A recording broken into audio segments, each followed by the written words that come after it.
first off, I want to get something out of my chest. I'm starting right now the Atal pool now, so if you want to explain to everyone as well, because I don't think everyone realizes exactly what's happening here. You guys made the perfect segue, because I do want to move into the Shadowlands part now. Okay, let me just take one question from the chat.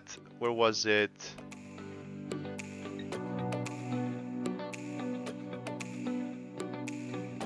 Welcome, guys, to the Method to the Madness MDI edition. Without further ado, I'm your host, Roger Brown. I hope you know me by now.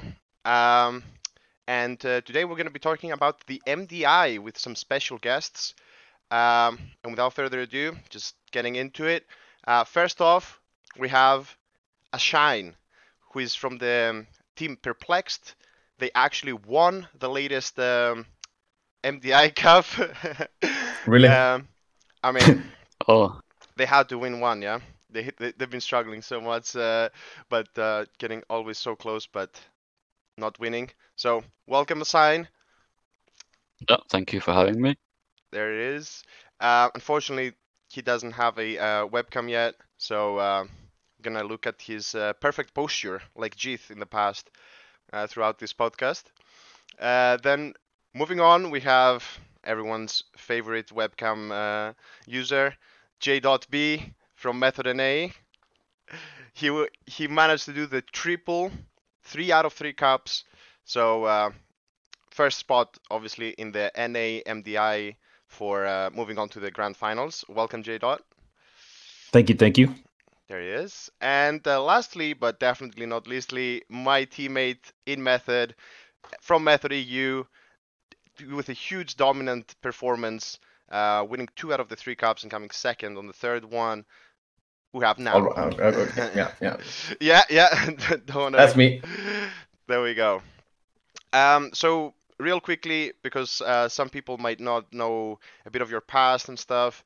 Do you want? Let's go around and talk about your MDI history, guys, just briefly, just to give some context and anything like you feel is relevant to your WoW career, as some people say. So, Assign, starting with you, do you want to give us a quick rundown? Yep, so basically I've been competing in MDI for probably around 3 years by now.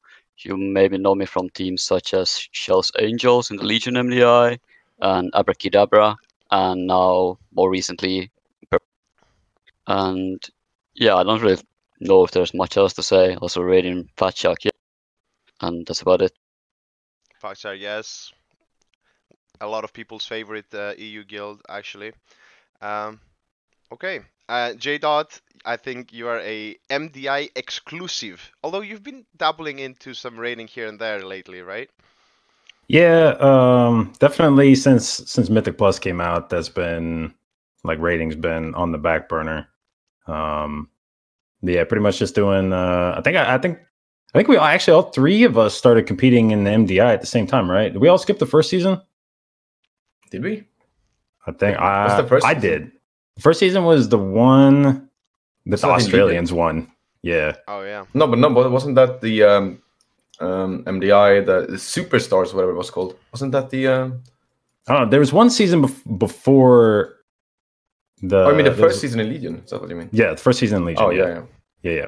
I think we all skipped that one. But... Oh, I might have to slip in here and say that I actually played with Nagura that season. Oh, I'm trying to flex or anything here, but, excuse me. I actually played, yeah. Okay. Weren't you all playing Guardian back then? I mean, what was a few Guardian and Balance druids in the comp? Nothing big, you know. Yeah. But yeah, J. Anything else to add in your WoW career? Well, let's see. Back in the day, raided with Blood Legion. Yes, that's what I wanted to hear. That's the one. Yeah. We did a little bit of time with Blood Legion. Also, got a rank 1 title, 6x Gladiator. Back when it was cool to PvP. Oh, I actually didn't know that. That's really cool. Yeah. No PvP anymore. No, dude, they added all those like PvP talents. I really CBA to go in and learn what all the classes do anymore. Like, I swear to God, every time I step into an arena, classes start doing stuff, and I'm like, I've never seen that before. I don't know what he just did. the first time I saw a Demon Hunter shoot up in the air, I was just like, I'm gonna leave. I'm gonna leave now. This is not my game anymore. Yeah, I have the same thing whenever I face a Holy Priest. I have no idea what they can do or anything of that. Plus, you have to find extra keybinds for your PvP talents. That's awful. Yep. Yeah, as a okay. druid, I don't have much space. Yep. No, wait for Saddlelands. Okay, and lastly, now, what about your career? You've been ramping up lately in the WoW. Yeah, I've been rapping. Yeah. Yeah. I guess you can say. Oh, like I said, started back in the days.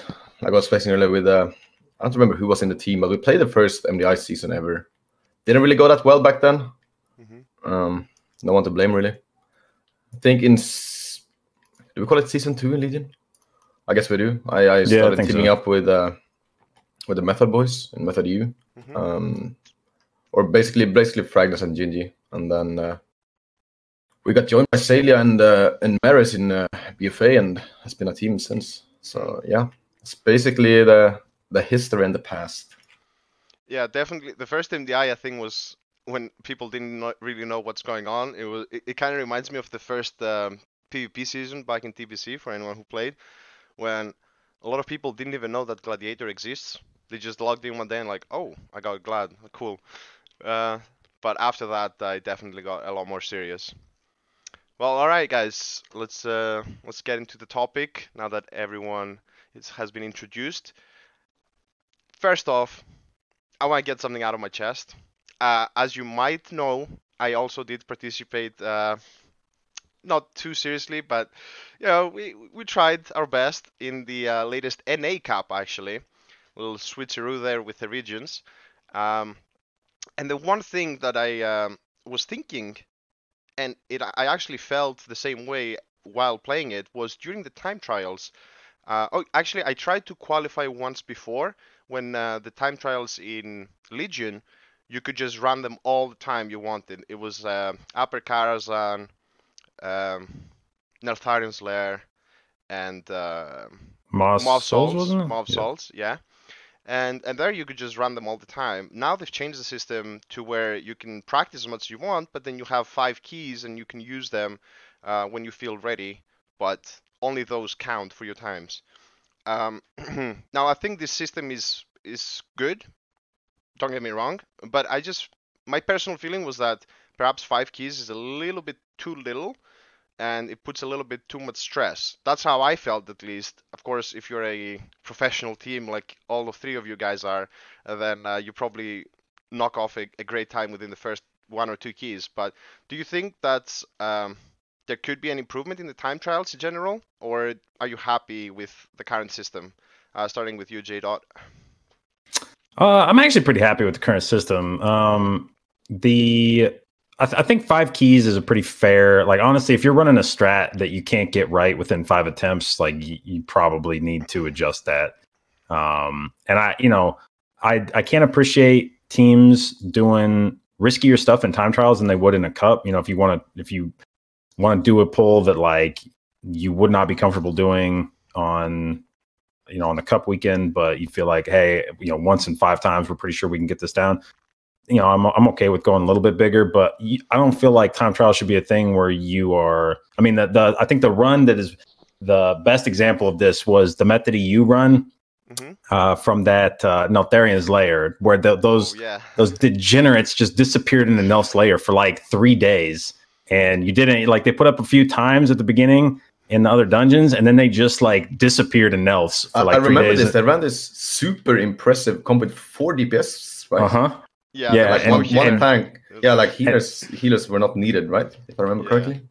And so that's the kind of stuff like when you just give teams like infinity attempts. That's the kind of stuff that, I mean, now admittedly it was incredibly impressive, like the 4 DPS run in there. But it was also not going to look anything like what you were going to see in the actual cup. And I feel like your time trial run should at least resemble sort of what your run's going to look like in the cup. So I feel like the 5 attempts is a fair balance between like, we'll give you a few shots to try to do a bigger pull, but if you can't do it within 5, like you probably shouldn't be going that big. Sure.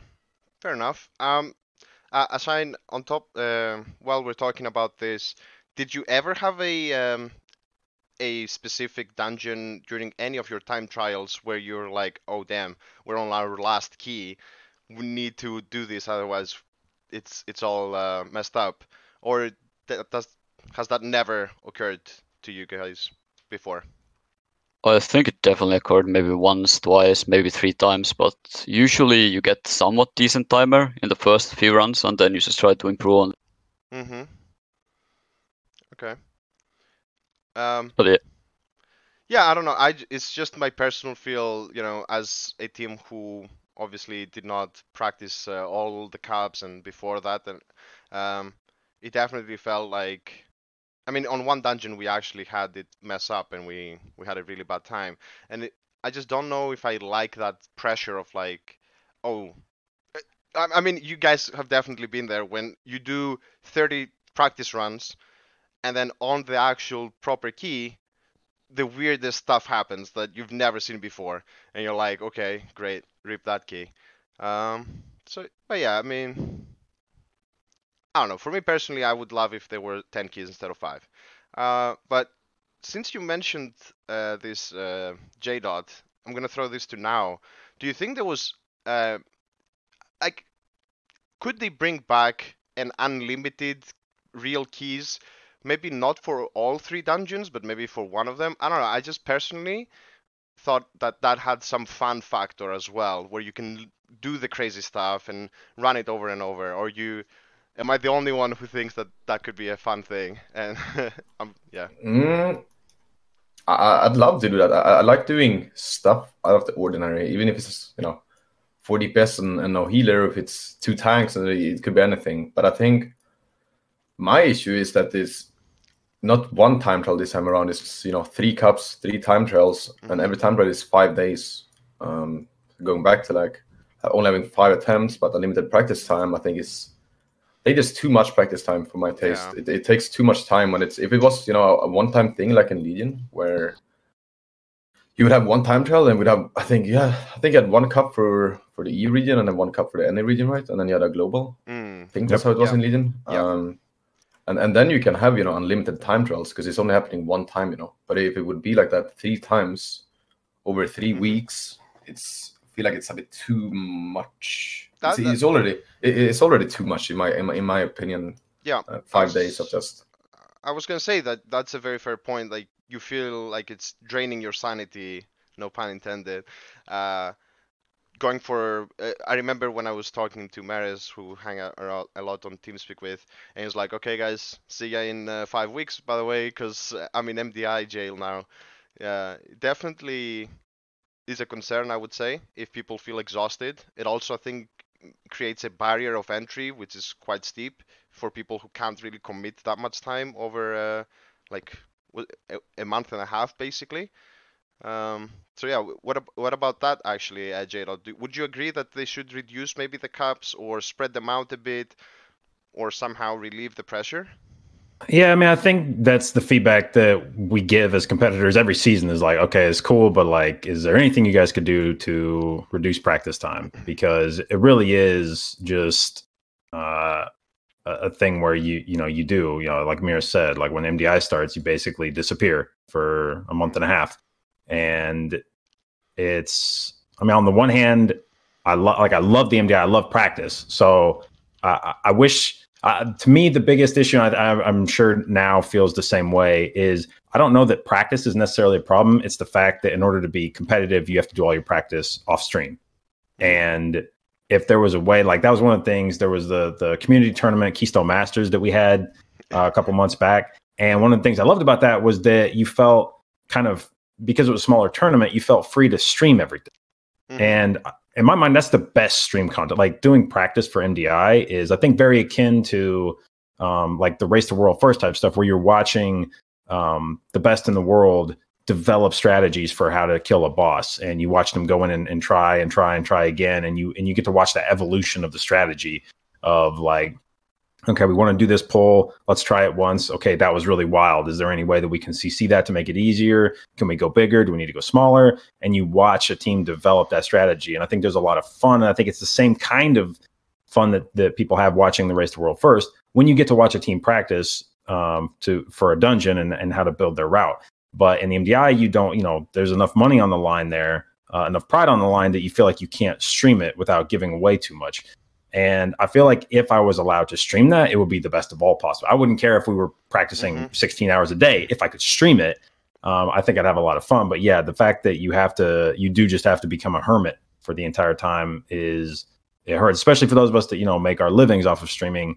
The prize money is nice from the MDI, but your stream suffers for it.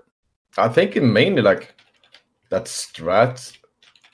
If you compare to like WordPress rating, yes, strat is one thing, but I feel like rating is more about execution, and MDI is very much about strat and pathing. So if you stream the pathing, you give away your entire, how you play the dungeon, and anyone can just copy that and just run it themselves.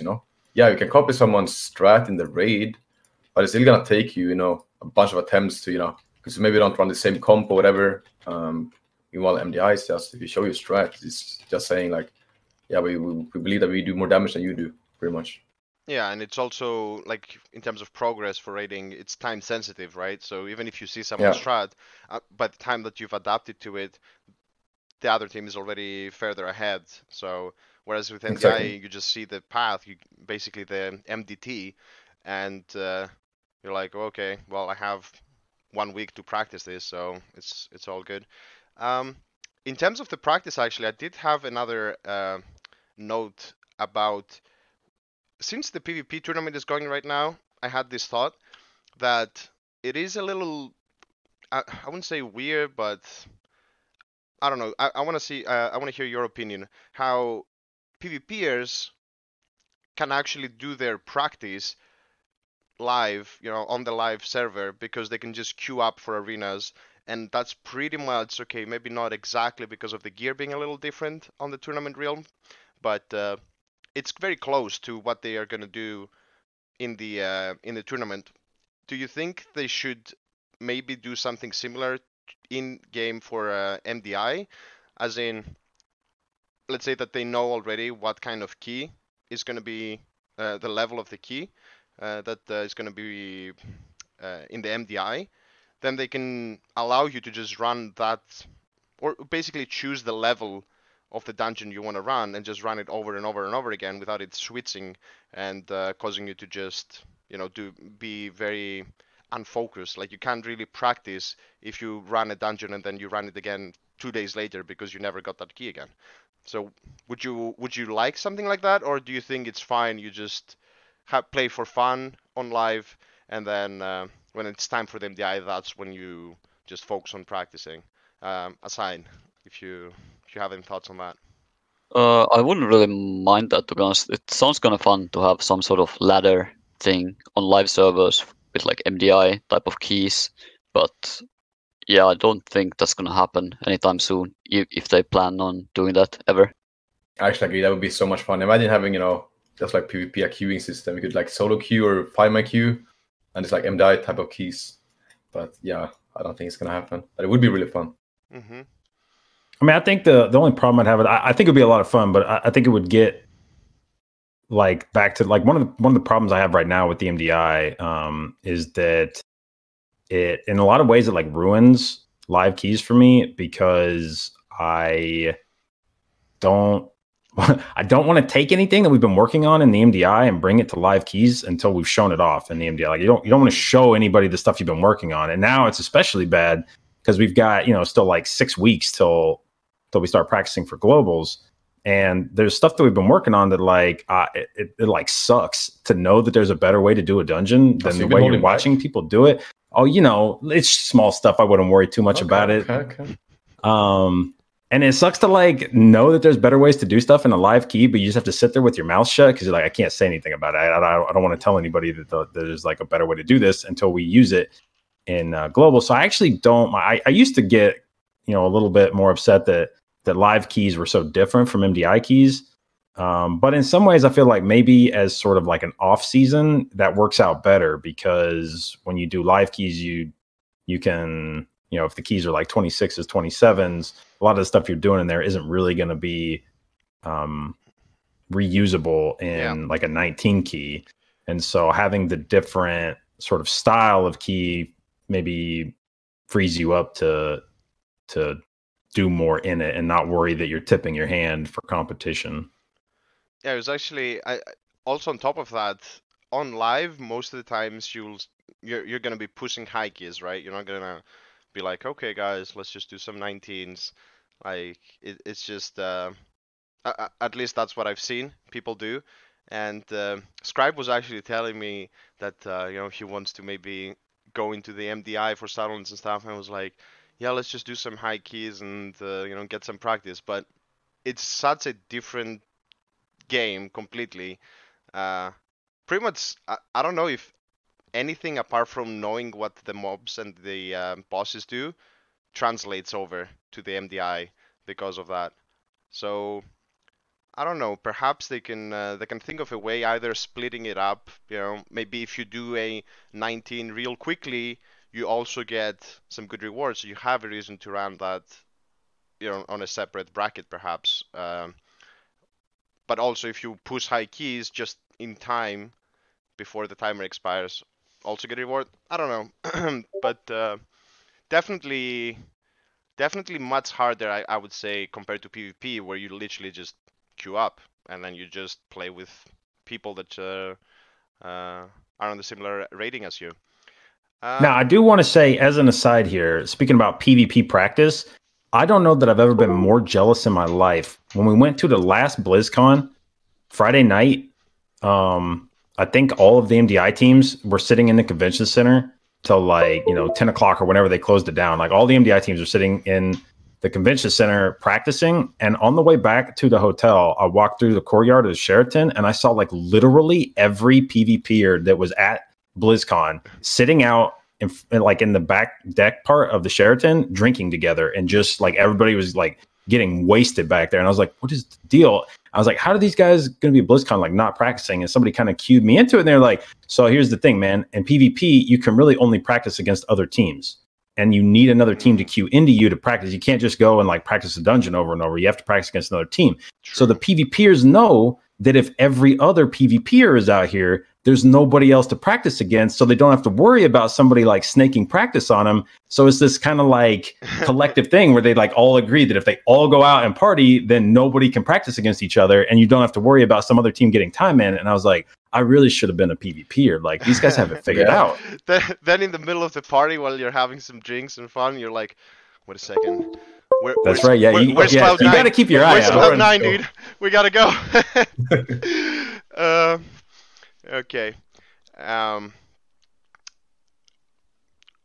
Moving on to, sorry, need to push on because I have so many actually things that I want to touch upon.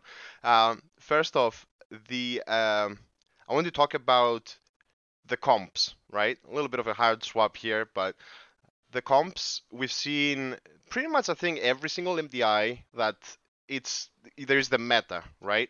Right now, I guess the meta you could say is, oh, if you do Giga pools, then go DKs. But you can also go triple Hunter because that's easy and, Hunter. And then you have the Rogue in case you want to do some shenanigans and crowd control and whatnot. Not really too much apart from that, I guess. Maybe a DH. Some people run some DHs. That's for the DPS. And tanks are even worse. I mean, tanks are literally warrior or DH, and healer is basically monk. I can't remember. Maybe I'm missing out if people run anything other than monk. So how do you feel about Assange, since you do play a DPS? How do you think the meta defining which classes you can play as DPS? Do you like how it feels right now? Should they do a better job addressing things like this in the future? And how is it compared to previous? Like right now, I think I covered pretty much every class that was played. But how was it previous MDIs? Was it better, do you think? Or it's always been the same kind of? Well, there's always going to be a class that's best. It's not necessarily best at everything, but in some situations, like a hunter right now, for example, like there's this keys where you want to run 3 hunters because it's just better than it. But that being said, I think part of the problem is that there's this, like, MDI is kind of more competitive now than it was in Legion. In Legion, people it wasn't as established like the meta, because there were no cups, there were nothing. It was just two big bangs, and there people kind of played more of the comfort picks, I would say. For example, we played Moonkin Druid. That was definitely not the best class, but he was just so comfortable on it. And I think if Legion had these cups as well, it would have probably been the same. And that leads me to think that I don't think this will ever be solved on Blizzard's end, because I don't know how they would ever balance the classes in that way. Okay. Do you think there is one big problem class right now? Because I have one in mind, but want to hear your thoughts. Since I guess you've tried pretty much all the DPS classes in your team. Yeah. So do you think there is one big offender? I'm not really sure. I mean, I'll just let the others answer. They know the answer. Okay. So somebody else speak. Well, let me just tell you what I think from the outside. Maybe you can correct me. But I think, yes, sure, Hunter is pretty OP. Blizzard, please don't nerf us. But the thing that allows you to do so many dungeons, I would say, a lot easier. Like, Hunter is just a good class, but you kind of do the normal strats from what I've seen. But the DKs, the insane burst that they have, allows you to do so many crazier pools that, especially if you play two DKs, let's think of something like a Junkyard, right? When our team faced off against Method NA, we did our normal strat, everything was going good. We had like one death, and then suddenly we're at our last pillar, and then we had to kill also the last boss, and then the observer types in our chat, they won. I'm like, what? Already? What happened? And then I check the VOD, and I see like the biggest pools ever, especially on the ganker area, literally just pulling everything and blowing it up. So that's from my perspective. I think the DK has broken the meta, let's say. Like it just allows you to do so much crazy stuff that it's meta defining. What are your thoughts now on that? I agree. I think I don't know how you address it, but I think DK is very overpowered. Well, I feel like it was more overpowered than Hunters. Now I feel Hunters are overpowered as well, because they just almost do what DK does, but they just have very, very good single target as well all the time. They just have damage all the time, so you don't really have to, think too much about how you play, because the Hunter is always going to be there doing damage, But a DK is kind of, if you didn't have double DK, especially I remember previous MDI, not as much. I feel like people kind of went away from double DK a bit now with the Hunters being so good. But in the previous season, like a bunch of these pulls we were doing wouldn't not have been, close to being doable without double DK, because the tank would just have died, because the trash lived another 15 seconds or whatever. I didn't have the same, just exploding everything. And I think especially with specific affixes, it also helps a lot. Yeah. Right.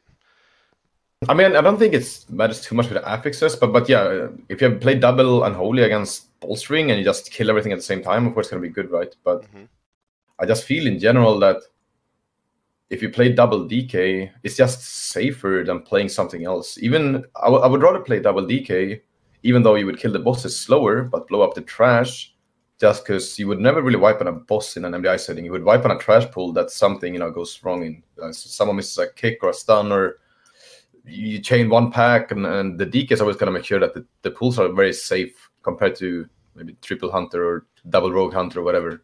But the bosses might last longer, so even if it's the same speed at the end, I would still prefer double DK, just because everything just dies and it's very easy and safe. If that makes sense. Okay. So basically what you're saying... go ahead.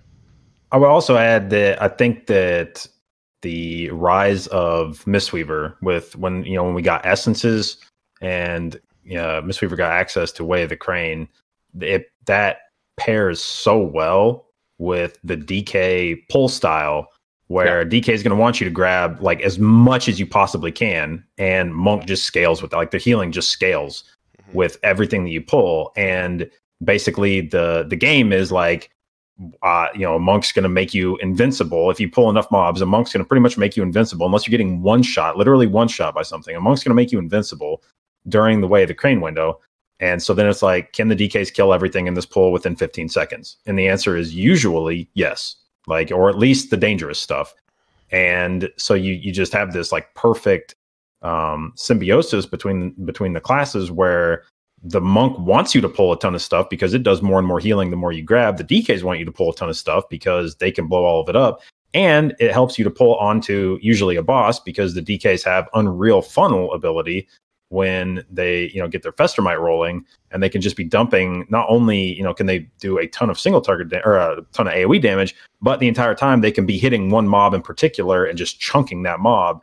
And so all those things working together, it's like, like a nothing else can come close to that. I think that's the main issue with DK though, is that normally when you pull more stuff, it's gonna be, really hard, or everything's gonna be way harder. It's more shit to think about. But when you play double DK and you pull bigger, it doesn't get harder, it gets easier because the stuff just dies quicker. Because the scale, I don't know what you call that scaling. The keyword, dude, quadratic. Yeah, whatever it is. And so basically, if you pull 10 mobs, it's gonna die slower than if you pull 20 mobs, which is kind of weird, But it's how the class works, and it just really, you want to pull big.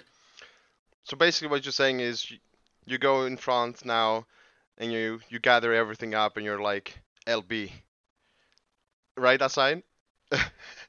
Okay, that's an inside joke, guys. I got told by Swag, and this actually let's meme a little bit.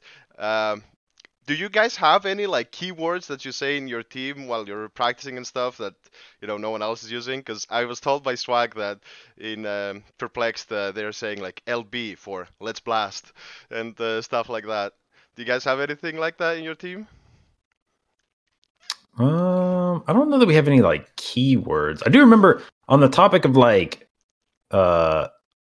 phrases that we used. I do remember one of the problems we had at last BlizzCon was that all the teams are like within 15 feet of each other, and you're like separated by like a curtain.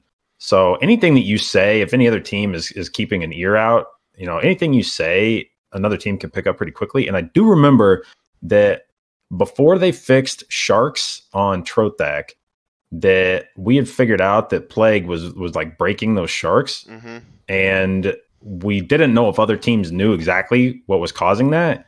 And so every time we would get ready to do Trothak, we would tell our DKs to very literally take Plague off their bars, because it was so ingrained in their rotation that even when they would sit there and be like, don't press it, don't press it, don't press it, they would just press it every time. So they would actually remove it from their hotkeys and then replace it after the fight. And so we would get ready to do Trothak, and we'd be like, okay, we do want to say take Plague off your bars, because anybody who's paying attention is going to know immediately what you're talking about. So we were like, P off the B. And if anyone was listening, they'd probably be like, what the f are they talking about? But that's what we'd be like, P off the B, P off the B, P off the B. And I mean, if you paid attention to what dungeon we were doing, you might be able to figure it out. But it was the best that we could do in that sort of situation to like not say exactly what we were talking about, but still convey the message. Yeah. Don't you have like a thing in your team that calling each other simps? Oh yes. Sorry. If there is one key phrase that we like to use in the and by we I mean everybody else, directed at me, it is calling each other simps. And it's important because sometimes if there's a thing about healing in the MDI, it's that you very quickly need to subjugate your ego. A healer needs to know that his existence is one of suffering and misery, and that his only purpose in life is to make the key easier for the DPS mostly, sometimes the tank. But if a key ever feels good as a healer, you're probably not doing it right. It should feel bad the whole time. You should feel like everything is awful and that you're pulling too much and that you don't have enough mana and that you're having to use your cooldowns when you don't want to. And that sometimes as a healer, you get uppity and you start asking for things, like you're like, let me drink. And your team needs to remind you that like that's not what you're here for. Like you are here to do all the stuff nobody else wants to do. And so the shorthand for that is that if your team calls you a simple lie, it keeps you reminded, like it keeps you focused. Like you're right. I'm not here to enjoy anything. I'm here to hate life, so that the rest of my team can enjoy stuff. And so that simp culture is very important for keeping your healer sort of in check and never letting him, start thinking too hard about exactly what it is he's paying $15 a month for. That's a great point you just made.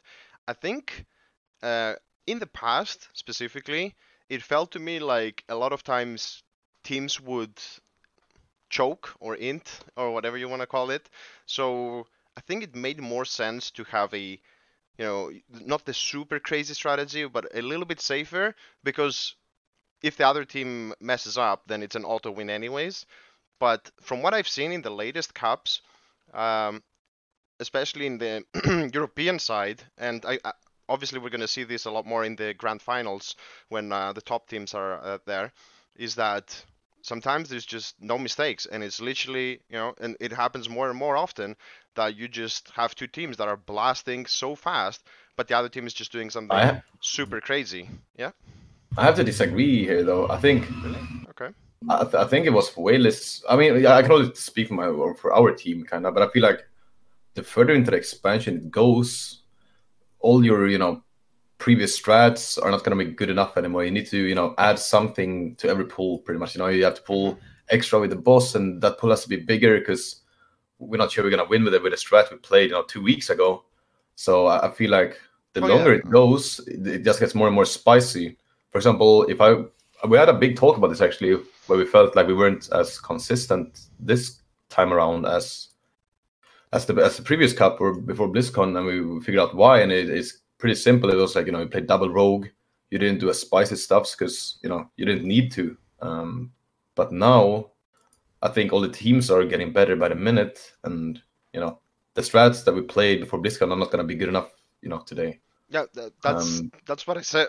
That's what I said. I thought you said the other way around. No. I said that in the past you could play it a bit more safe, but now it feels you really need to push because the other team is doing just as good, no mistakes, and it's literally the strat that is gonna win it for you. Well, I will say I think this season there have been less. In my mind, at least, there have been less like full wipes, and I do think teams are going bigger. But I also think that pulls are more recoverable this season because of the meta. Where in the past, when you ran like Prot Warrior, Resto Druid, like triple rogue or double rogue, Windwalker, if your healer died, you were just that's just it. Like there's no unless it's a pull that you can live on your own. There was no battle res, and now you've started seeing a lot of comps running with a DK, and even if not with a DK, we finally have access to engineering battle res. Right. And so it's a lot easier to recover from mistakes, I think, in this season because of the classes you're bringing, because of the access to everyone having battle res. I think that where in the past there were pulls that just if your healer got popped for whatever reason, like that's just the end. Now you can at least make the play to like res and keep going, and I think it has allowed I think it's allowed teams to pull out of some scenarios that they otherwise would have wiped in. Oh man, don't remind me. We actually, when we're playing the Seeds of Borealis against Cosy, they actually had their healer die on the first boss. If only the engineering res was not in the game, we probably would have won. But they got their healer up. Also now, I like that Fritz dude.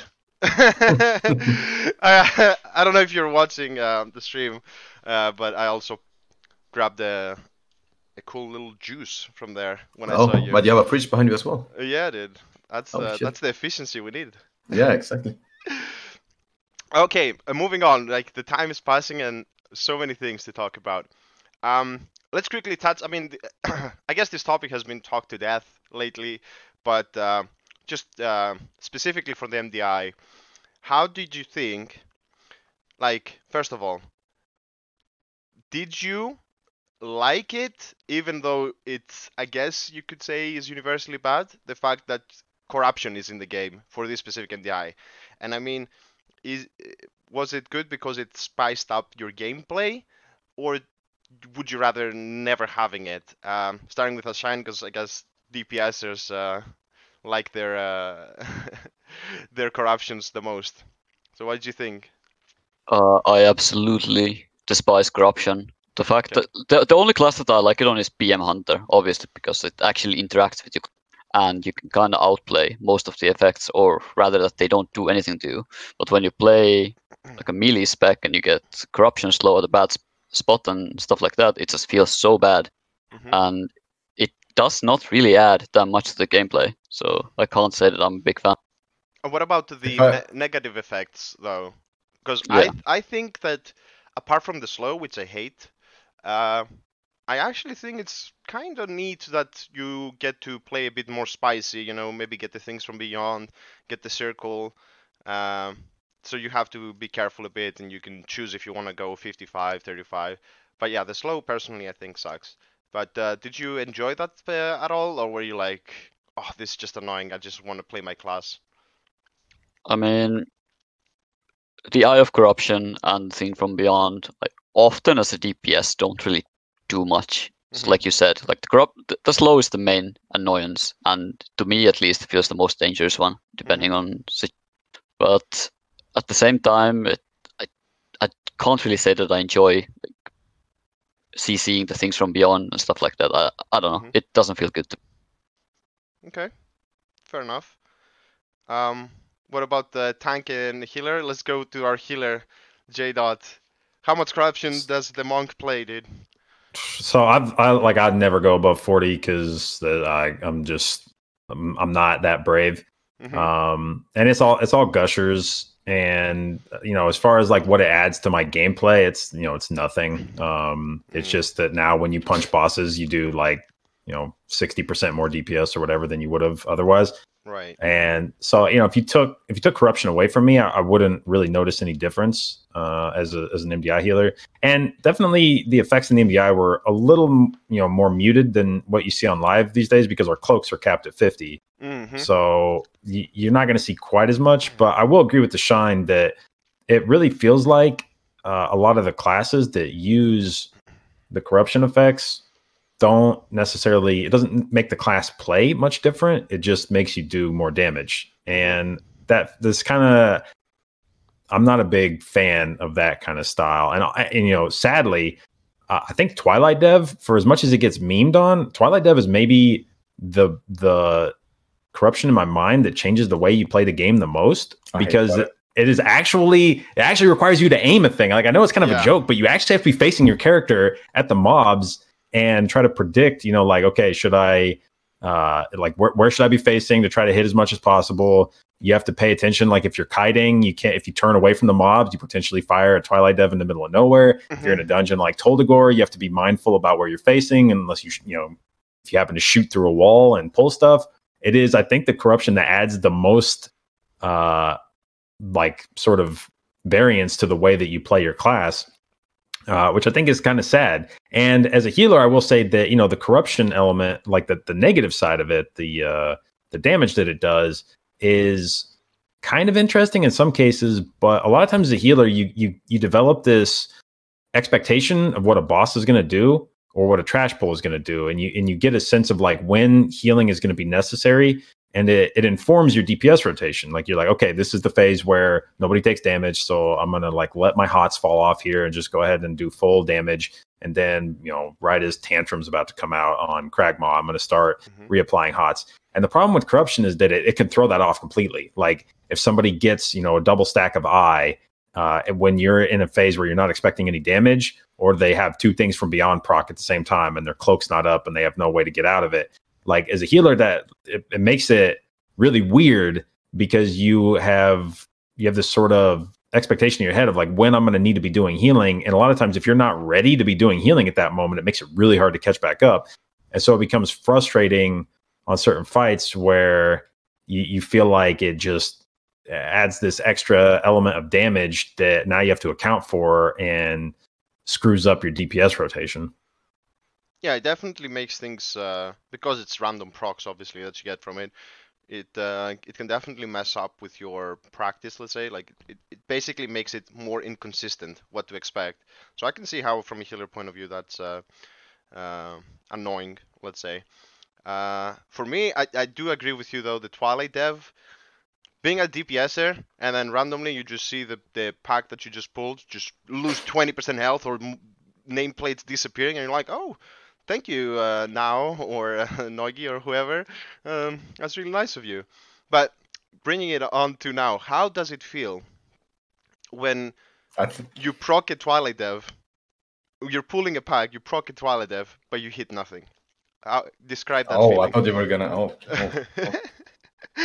Well, I mean, most cases, people, people meme you if you miss a Twilight, right? But they don't. You miss a Twilight because you're obviously stacking something up. You don't miss a Twilight if you're just hitting something, right? So even though you miss the Twilight, I think you're still gonna have a better end result than backpedaling to pull the pack slower just to make sure you aim that Twilight into the pack. But I mean, I'm just. It never feels good to see 3 million damage just fly away from you. That could be on the damage meter instead. What about on bolstering when you hit one mob with it? Yeah, that was kind of I played Twilight in Waycrest, and I would be lying if I said we didn't have any issues with some uneven bolstering in that dungeon. But I don't know. I really hate Twilight, but I love Twilight at the same time. It's weird because it's it's a very shitty corruption and it's toxic gameplay, but it's just too good to not play, And I think it's a tank. I don't know. It's a love-hate relationship, I guess. It definitely creates some, let's say, maybe not memorable moments that you'll remember for the rest of your life, but at least while you're playing, you're like, oh, I got a proc. It's a little bit exciting compared to gassing one, which you can only see if you go to your details breakdown. I think the best feeling is like when Jindu would say something like, oh, I have big damn, let's pull, and then you get 2 Twilight procs and you beat them in damage, and it's gonna be sad, Yeah. For me, actually, since you did mention Hunter Assign, when I was streaming the time trials, the only question I got in chat was, how much crit do you have with all this severe you have? Can you show crit percent? But I do like crit because of the interaction it has with Hunter. I wish that they did more corruptions like that instead of things that you don't. Anything that doesn't affect your gameplay, I think, kind of is whatever, right? Like it's so forgettable. So I have to say though, like this is not just corruption itself, but I think if nothing happened to the MDI, I don't know if JB and Ashan agrees with this. I think this season would have been very boring because imagine if we had the same stuff we had, at BlizzCon. Now they added corruption. I'm not saying corruption is a solution or is that it's a great addition, but at least changed up the meta and added new stuff to MDI instead of just running another season with the same basic stuff, and that's something I think is good. But I don't think corruption is really nice to play with. I just like the fact that it's something new to the scene, kind of. Yeah, well, I mean, definitely this season the seasonal affix is probably the least impactful seasonal affix we've maybe ever had, in the sense that you basically backload the instance, you put everything on the last boss, and I don't know about you, but we don't really play the affix. Do you play the affix? Like that's and the thing is that like if you bring we've seen more and more dungeons where you bring hunters, and I feel like hunters are just so good at dealing with the obelisks on the last boss. Like they're not in melee, so the blood of the corruptor isn't like jamming up their positioning. They've got the pets that can taunt off the tank buster guy. They've got plenty of defensives for the void. The only problem is they don't have the same amount of interrupts that you'd have as melee for Void Weaver. But it just feels like hunters have a bunch of solutions for the obelisk bosses if you do them all with last boss. And for every other seasonal affix we've had, it's been a thing that has shown up throughout the entirety of the key. I don't think we really did a season on Infested, but with reaping, you would be spawning reaping onto bosses or big trash packs throughout the dungeon, and you'd have to plan your route accordingly. You'd have to make sure that you're spawning reaping exactly where you want to, and a lot of times it made you pull stuff in an order you didn't necessarily want to pull it, or try to make sure that you're killing stuff right as you're going into a boss.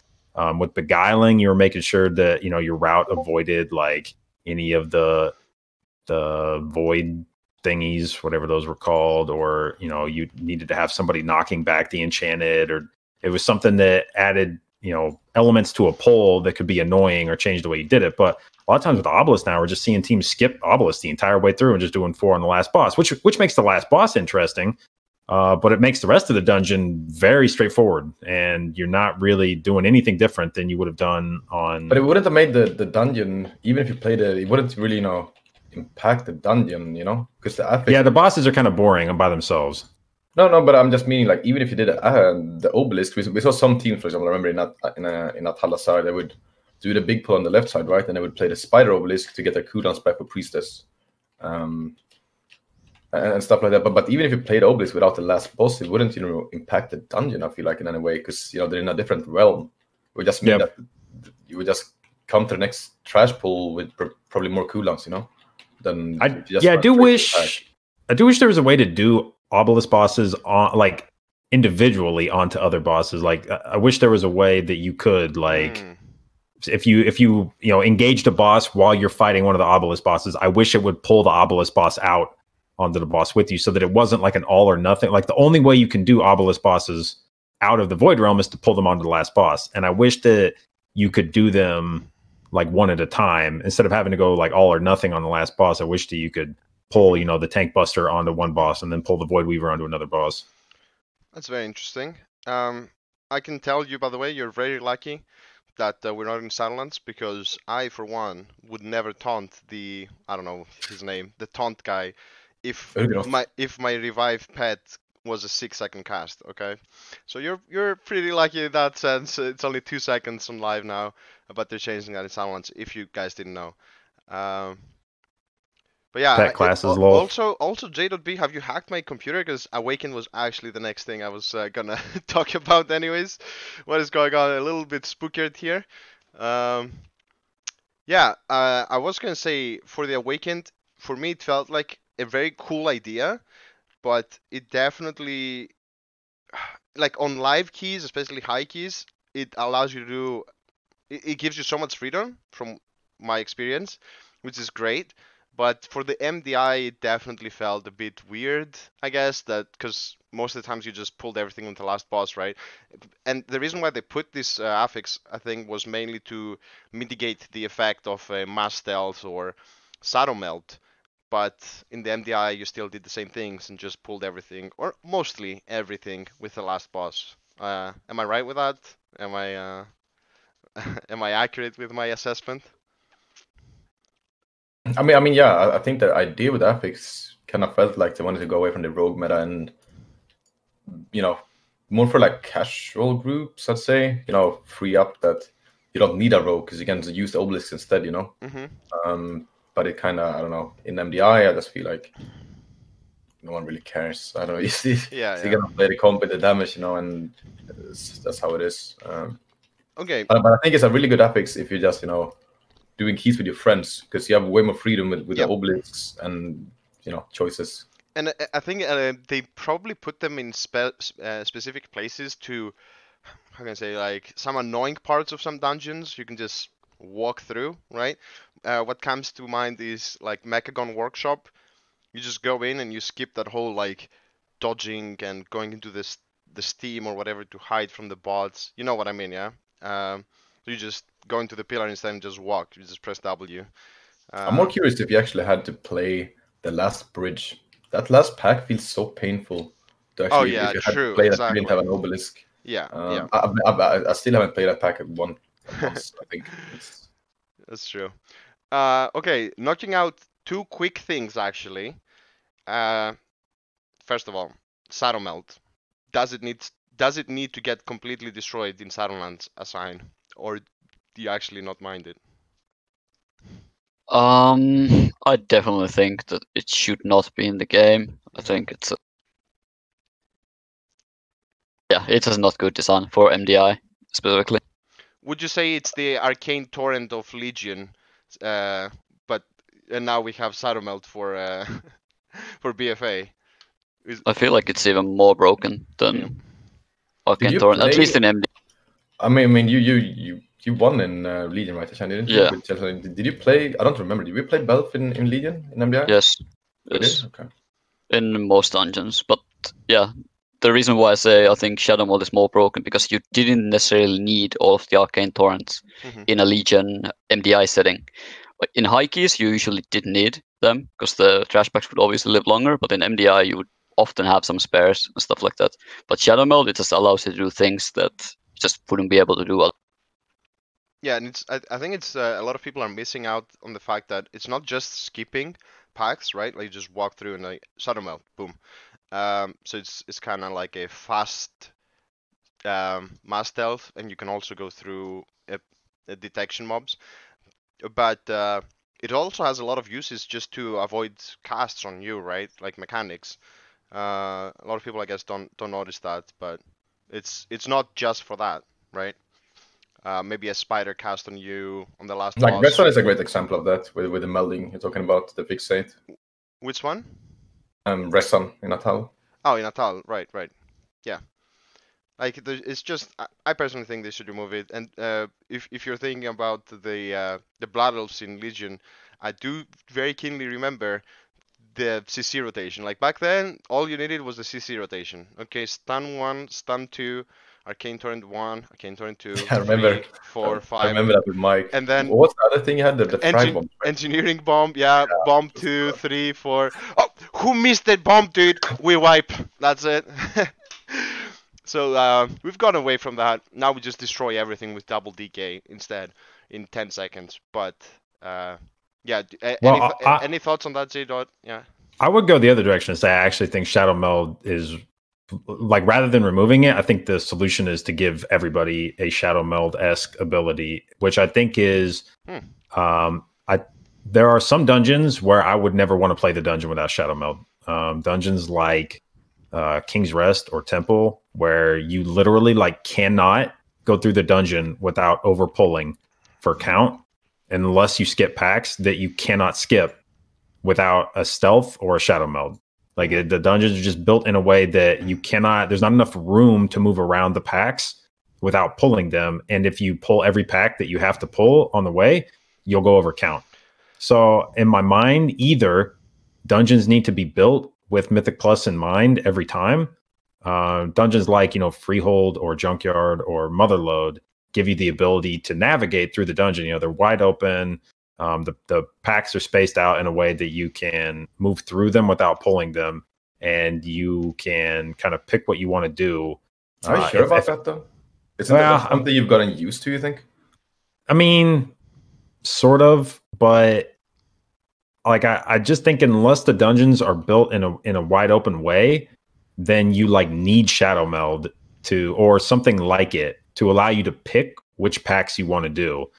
I mean, there's been invis spots and stuff, right? If you want to skip stuff. Yeah. I feel like Meld, it's not only about the skips. If it was only for the skips, I wouldn't mind it too much, but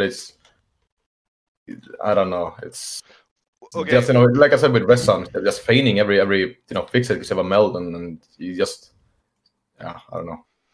Or you could maybe, if anyone remembers the good old MOP challenge mode times, do you guys remember that toy that you used and you dropped threat and everyone used at the same time, and that's how you skipped stuff? Yep.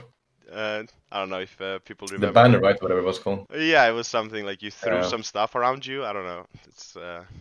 It was pretty cool. It's like another item you could use to, annoy the mobs next to you and pull everything out. Oh, yeah. That was the mass taunt, dude. The mass taunt. Everything. You remember you used that in Stormstout Brewery at the start with the monkeys. Damn it, what do I want to say? Oh, yeah. I was planning to move on to Shadowlands a bit later, but since you touched upon this, J. Would you like dungeons that... For example, the first dungeon that we tested, the Necrotic Wake, it's pretty wide open, right? Like there's so many packs that you can choose which one you want to kill. Would you say that as long as any pack that is out on the side and you can pick where you can get your count, that's completely fine. And then if there are things, for the most part, I mean, maybe not always, because you always want to leave a little bit of utility, in rogues and whatnot. But for the most part, there are some packs which are unavoidable. Like if you want the boss to be active, you need to kill this trash, right? So you're not always, you can't like completely pick and choose. And I'm thinking on Necrotic Wake, for example, the second boss will not spawn unless you kill the trash that is before him. So that allows you to play whatever comp you want, kinda, because you can choose the trash at the start, but and then there are some trash which are forced upon you. Would you be fine with that then, and not have Shadow Melt? You know, I don't necessarily mind having mobs that you have to fight for specific purposes. In some ways, I feel like you can use that to balance dungeons. If you know, I know it's been, I think, a common struggle for Blizzard to try to emphasize single target damage in dungeons, and it feels like if a class is a single target specialist, that's basically synonymous with bad at Mythic Plus. So if they wanted to do stuff that tries to emphasize the strengths of certain classes by forcing you to do various mobs, like, I don't necessarily have a problem with that, but you should, for the most part, have the freedom to pull what you want to pull in a dungeon. The only constraint in my mind, for the most case, should just be, do you have enough mob count? However you want to get that mob count is up to you, but you got to get the mob count, and then after that, as long as you kill the bosses, you're good. And to me, I want an MDI where I am constantly like surprised by what I'm seeing people pull. Like, one of my favorite things in a dungeon is watching a pack that I had previously like never seen anybody pull. And Atala was like a really good example of that throughout the course of BFA. Like, there were packs that everyone just considered untouchable from live keys, you know, like the dinosaur pack in the middle. Nobody ever, you pulled that one time on live and you were like, never again. That is wild. I'm not touching those dinosaurs. Those things are disgusting. And then you started seeing teams in the MDI experiment with pulling the dinosaur pack, and you're like, huh, maybe I should have given that some more thought. And then the Colossus were another thing where, like, you did the Colossus one time and you're like, well, you know, left side's closed. I guess we're always going to have to go to, you know, through the middle to get to Priestess. And then you start seeing teams pull Colossus and you're like, oh, wow, I guess maybe there is a way to do that. And I love seeing that kind of stuff, seeing the progression of teams trying to get crazy with the different pulls they want to do. I don't like when you are forced to pull certain things. Yep. Oh yeah, I can agree with that, and you can already tell the first two dungeons. By the way, now it's going for a quick break. Some fresh air. Yeah, I think it's just going to the bathroom real quick. So, from the first two dungeons in the in Shadowlands, we did see like there is a lot of trust that you can pick and choose which ones you want to clear. There are still, you know, some in your path that you cannot avoid unless you use stealth or whatnot, but definitely a lot of freedom of choice compared to some of the dungeons that we have right now. So I do think that they're thinking a bit more about it. So that's some good hope. We need to see more of them, obviously, but it seems like they're working in that direction. Now, since you, I guess I should wait for now to be back before I show that. But do you think? I'm just thinking which one to go to. Okay. Would you say, just real quickly, J-Dot, you've played on most MDIs, right? So do you think the role of the healer specifically, how has it changed throughout the MDIs? Are you in the past, like, I mean, you used to play Druid a lot, I remember, for most of the MDIs. Now you played Monk. How do you think it has evolved over the course of the different MDIs, and also Legion compared to BFA, right? Like, how has it evolved in your from your perspective as a healer? And do you prefer how it is now, or did you prefer the old style of Legion healing? I think that, you know, as we've gone along and evolved the meta, it has become more and more and more about healers DPSing, which I really appreciate. I like the lower level keys in the sense that there are many less lethal things. You know, it's more like accumulated damage is dangerous. If you do a trash pull with 15 mobs and you get hit by like 4 spells at the same time, it's dangerous, but getting hit by any one spell at a time isn't going to kill you, which makes it easier as a healer to not have to worry about someone just getting clapped from full to dead, which is very frustrating. The 0 and then 0 we call it when you check their their death log and it's 0 second 0. Yep. Yeah. And so that, like, as a healer, I hate that kind of stuff because there's really not a lot of ways to play around that. And Legion featured a lot of that. You know, there was a lot of one-shot abilities where you just either, you know, had to avoid it completely or have a defensive ready for every time that spell got cast. And that's not, I mean, I guess it's kind of fun to plan your cooldowns around that and have to have a set rotation for, okay, I bark skin this, iron bark this, have my fell shield emitter for the next one. But it's kind of tedious, and doing lower level keys allows you to have slightly lower HPS requirements for the most part. And then the game becomes about optimizing your damage around your healing. And it's one thing I really appreciate about dungeons as opposed to raiding, where in raiding, a lot of times it feels like the game is about trying to push your HPS as high as you can. And I don't really like that because it's hard to balance around that. Like usually that means in progression, the HPS checks are really high, but then as you get into farm, the HPS requirements drop significantly. And if the game is about doing as much healing as possible, then you get bored because there's just no healing left. Whereas in dungeons, it feels like the game is about doing as much healing as is necessary to keep someone alive, and then trying to use every other global to do damage. And I feel like that's a much more sustainable way to balance the game, because then healers aren't worried about what the HPS requirements are so much as they're worried about, do I have the minimum sufficient amount of healing necessary, and then how can I squeeze more damage out? And I think that is a more interesting way to play the game as a healer, about trying to sort of min-max, when I am healing, make sure I'm doing as much healing as possible so that I can get back to doing damage. And I think that was a viewpoint in the Legion MDIs where people still got impressed by seeing healers do damage. Like, oh wow, look at this guy, he's doing a lot of damage. Now it's just like expected. Now if you're not now if you're not doing damage, you're a trash can. It's like, this healer sucks at damage, get him off the team. So it's I think that mindset has become very prevalent in the MDI, and I'm happy about that because I think it's the way it should be, and I think that it makes the game more enjoyable as a healer.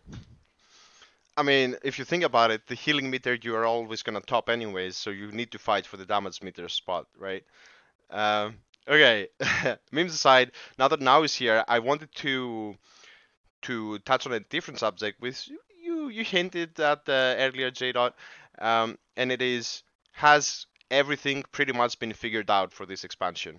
Or can we expect new stuff in the grand finals? Have you, by any stretch of the imagination, which I doubt, but maybe, who knows, did you have some secret strats which you purposefully, like, even though you've practiced them, you decided not to do on in the caps because you felt like, whatever, we're going to qualify anyways, and just keep them for the grand finals? Anything like that? And while I do that, while I throw that question to one of you, chat, get ready to be amazed from the insane production skills. I want to see some pogs in the chat. We're going to be watching the Atal sub 10 video on the side. Oh, wait, sub 10? Sub 10. Oh, that is crazy. Yeah, this team over here, like Method EU. I don't know who they are, but yeah, they did a sub 10, dude. Crazy, right? But yeah, okay, so since it is you now that showed this new strat on Atal, a dungeon that most would say had been figured out, how did you go about this? Like, did something click and you're like, oh, let's do you constantly try new stuff, or do you think that pretty much everything has been figured out? I don't think everything has been figured out. I think there's still stuff you can do. I think Method is one team that's been. I'm a bit disappointed with you guys. Not performance, but how you played. You played very safe, and there's nothing wrong with that because you didn't need to play more spicy than you did. And I'm assuming you guys have a lot of hidden strats for the globals. But for us, I feel like we were always very scared of Perplex. If we didn't bring our A game, just like we saw in the last cup, they would just come and beat us. So we kind of felt like we always had to. We couldn't really save a lot of stuff for the globals because we still needed to win the cups. Meanwhile, I feel like Method and A, they were the clear favorites, and I feel like they could hold back way more than we could. when it comes to strats and stuff. I don't know if JB agrees here or not, but I would agree. Definitely, I do feel kind of sorry for the EU teams because you did like in order to win cups and position yourself for global seating. There wasn't really the option for EU teams to like hold back exactly. And you needed your best stuff every weekend. At least, maybe you could hold back in like the first round. Like if you're playing the 8th seed, maybe there's a dungeon. Like I know, and actually one of the things I appreciate about this MDI was I wasn't a big fan when they first announced it of the map bans, because now there were 5 dungeons in every pool, and in my head I was like, oh my god, now I have to prepare for 5 dungeons every time instead of just 3.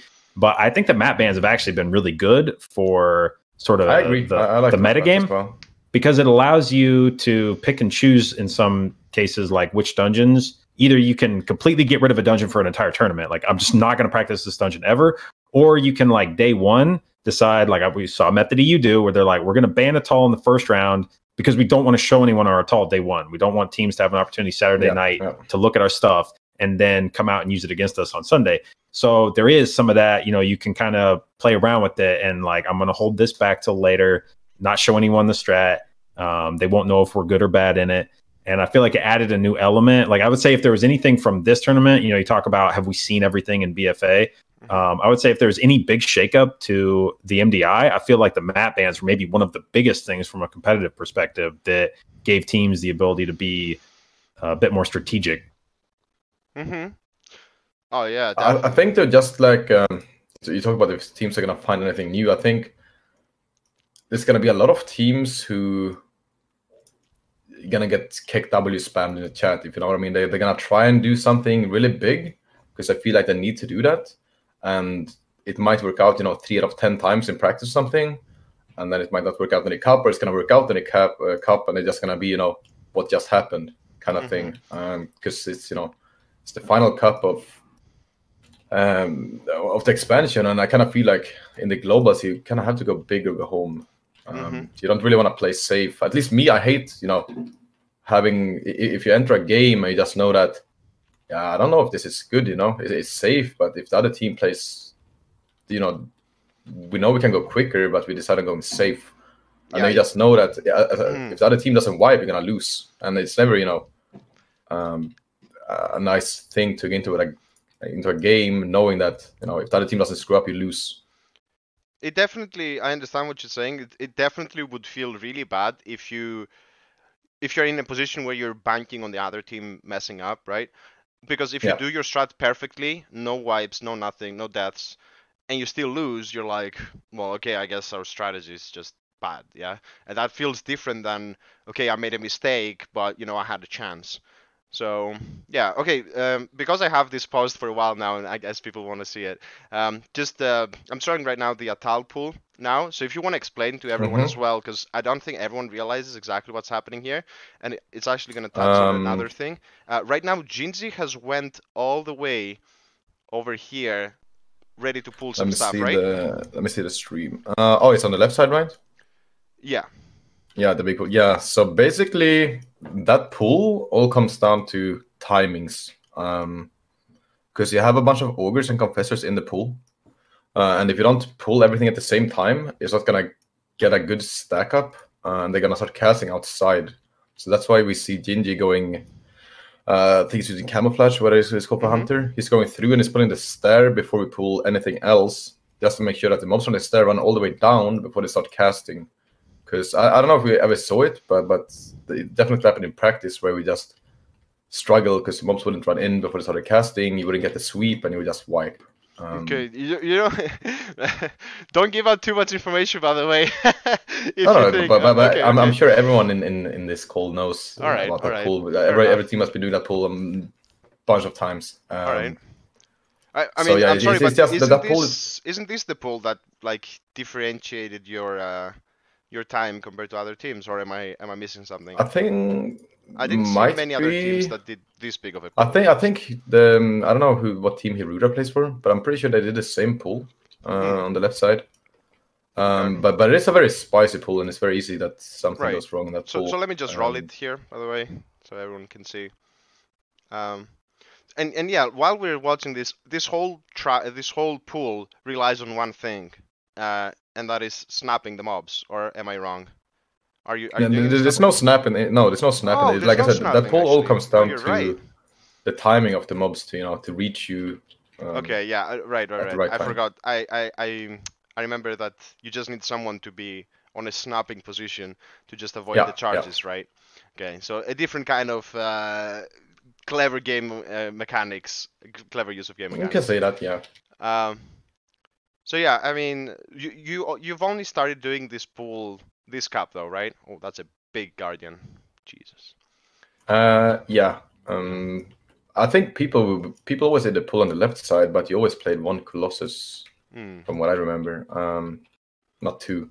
Not two, yeah. Well, as you can see, that it's very hard to focus two of them down at the same time, and it's very scary when they get big because they're gonna one-shot whoever they target pretty much. Yeah, at the same time we can see what the pool that deplete from beyond are doing on the at the same time, and they are pulling less than you are. So yeah, definitely a big blast there from you guys. So I would say that the most impressive part of method to use a tall route, and I think what every team runs into issues with in a tall is that you want to bring these DKs, but a tall is so fast that you just don't have DK cooldowns up for everything. And you have to start picking where you want to use the DK cooldowns, and it becomes an issue. Like this pull that we just looked at from method to you, like that is a difficult pull to pull off. But if you do it right, it actually goes pretty quickly, pretty simply. If you get everything in there, you get everything stacked up, you get the stuns out, you get up on the snap spot, and the DKs blast, everything dies so fast that it's not really that scary. In my mind, what is perhaps scarier is the pull that they do then immediately afterwards. Which where is they what go, I'm showing right now, yeah. Yeah. And you see you go into Priestess and you have like no cooldowns left. Like everybody just used all their cooldowns. And so now you're like, okay, do we just sit? That's why you see a lot of those teams do the spider pull going into Priestess, is because you're like, okay, we don't want to go do Priestess and have all the enemies live through the first, Priestess transfusion. That's a lot of damage. We would rather just do the spider, come up, have DK cooldowns ready to go and blow all the trash up instantly.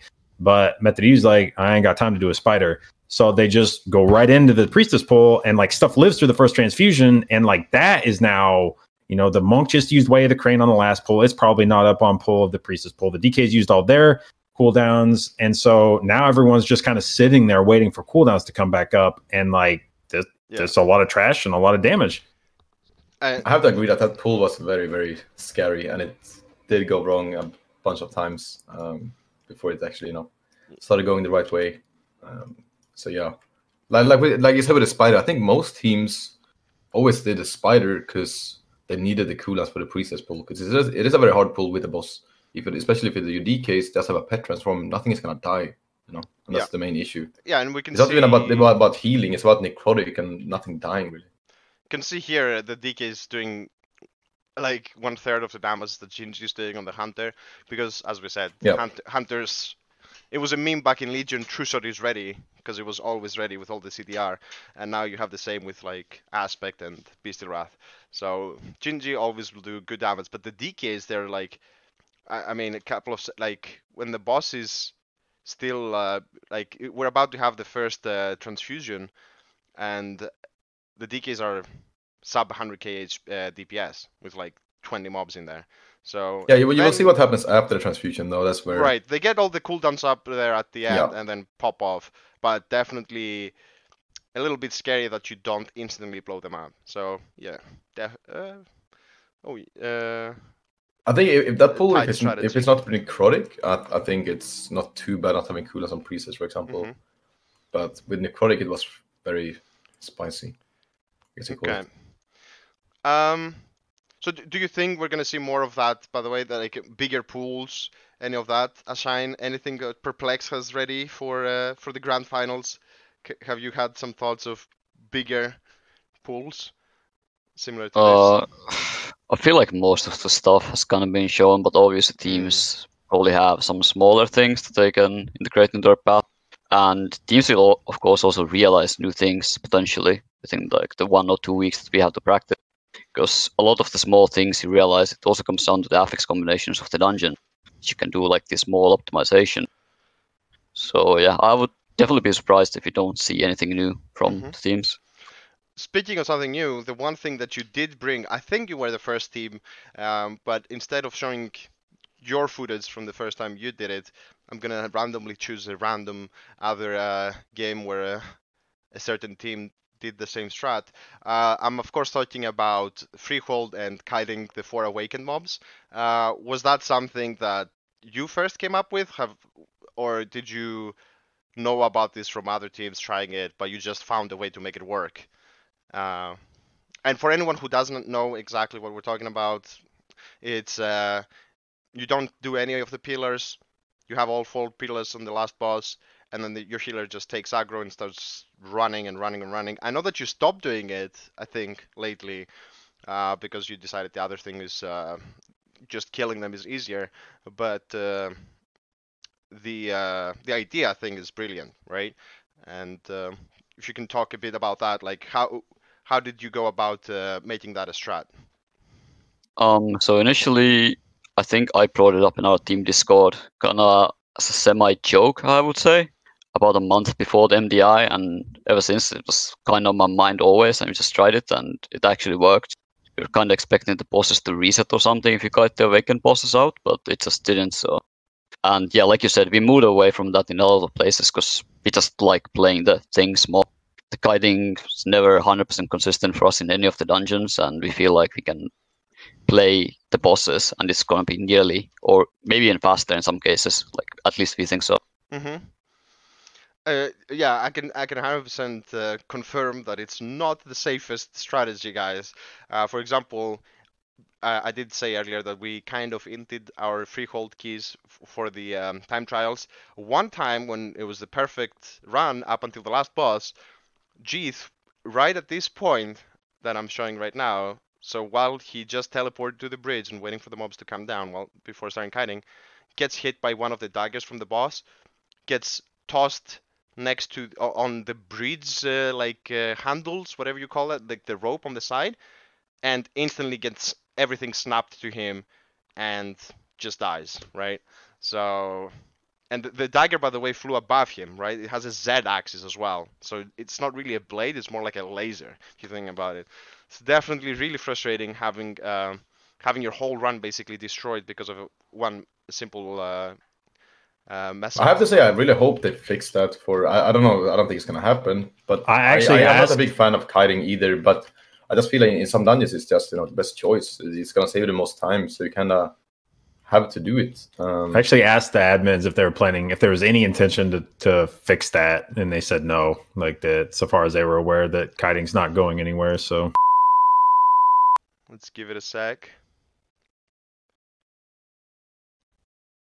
Oh, there we go, boys. We're back.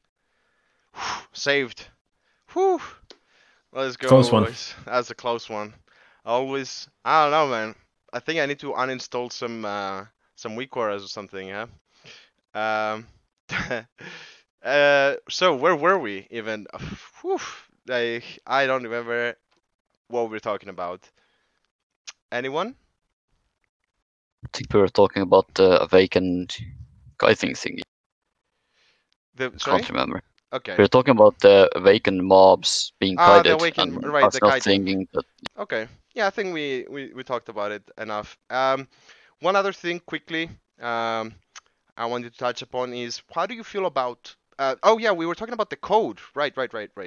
So we were talking about how the code of the game is kind of messed up, and I was saying that I wish that they took the time to literally rewrite the code. If I'm not a coder, right? So I might be completely trolulating a bit with my idea, but if they could just rewrite the code, the base code, and obviously keep the game the same, like I'm not expecting a graphical upgrade and all that, but it just feels like they would solve so many problems, be it with like pet AI or in general bugs, pathing issues a lot of the times. And speaking of that, what about the snapping of mobs that we've seen a lot lately, right? More and more times,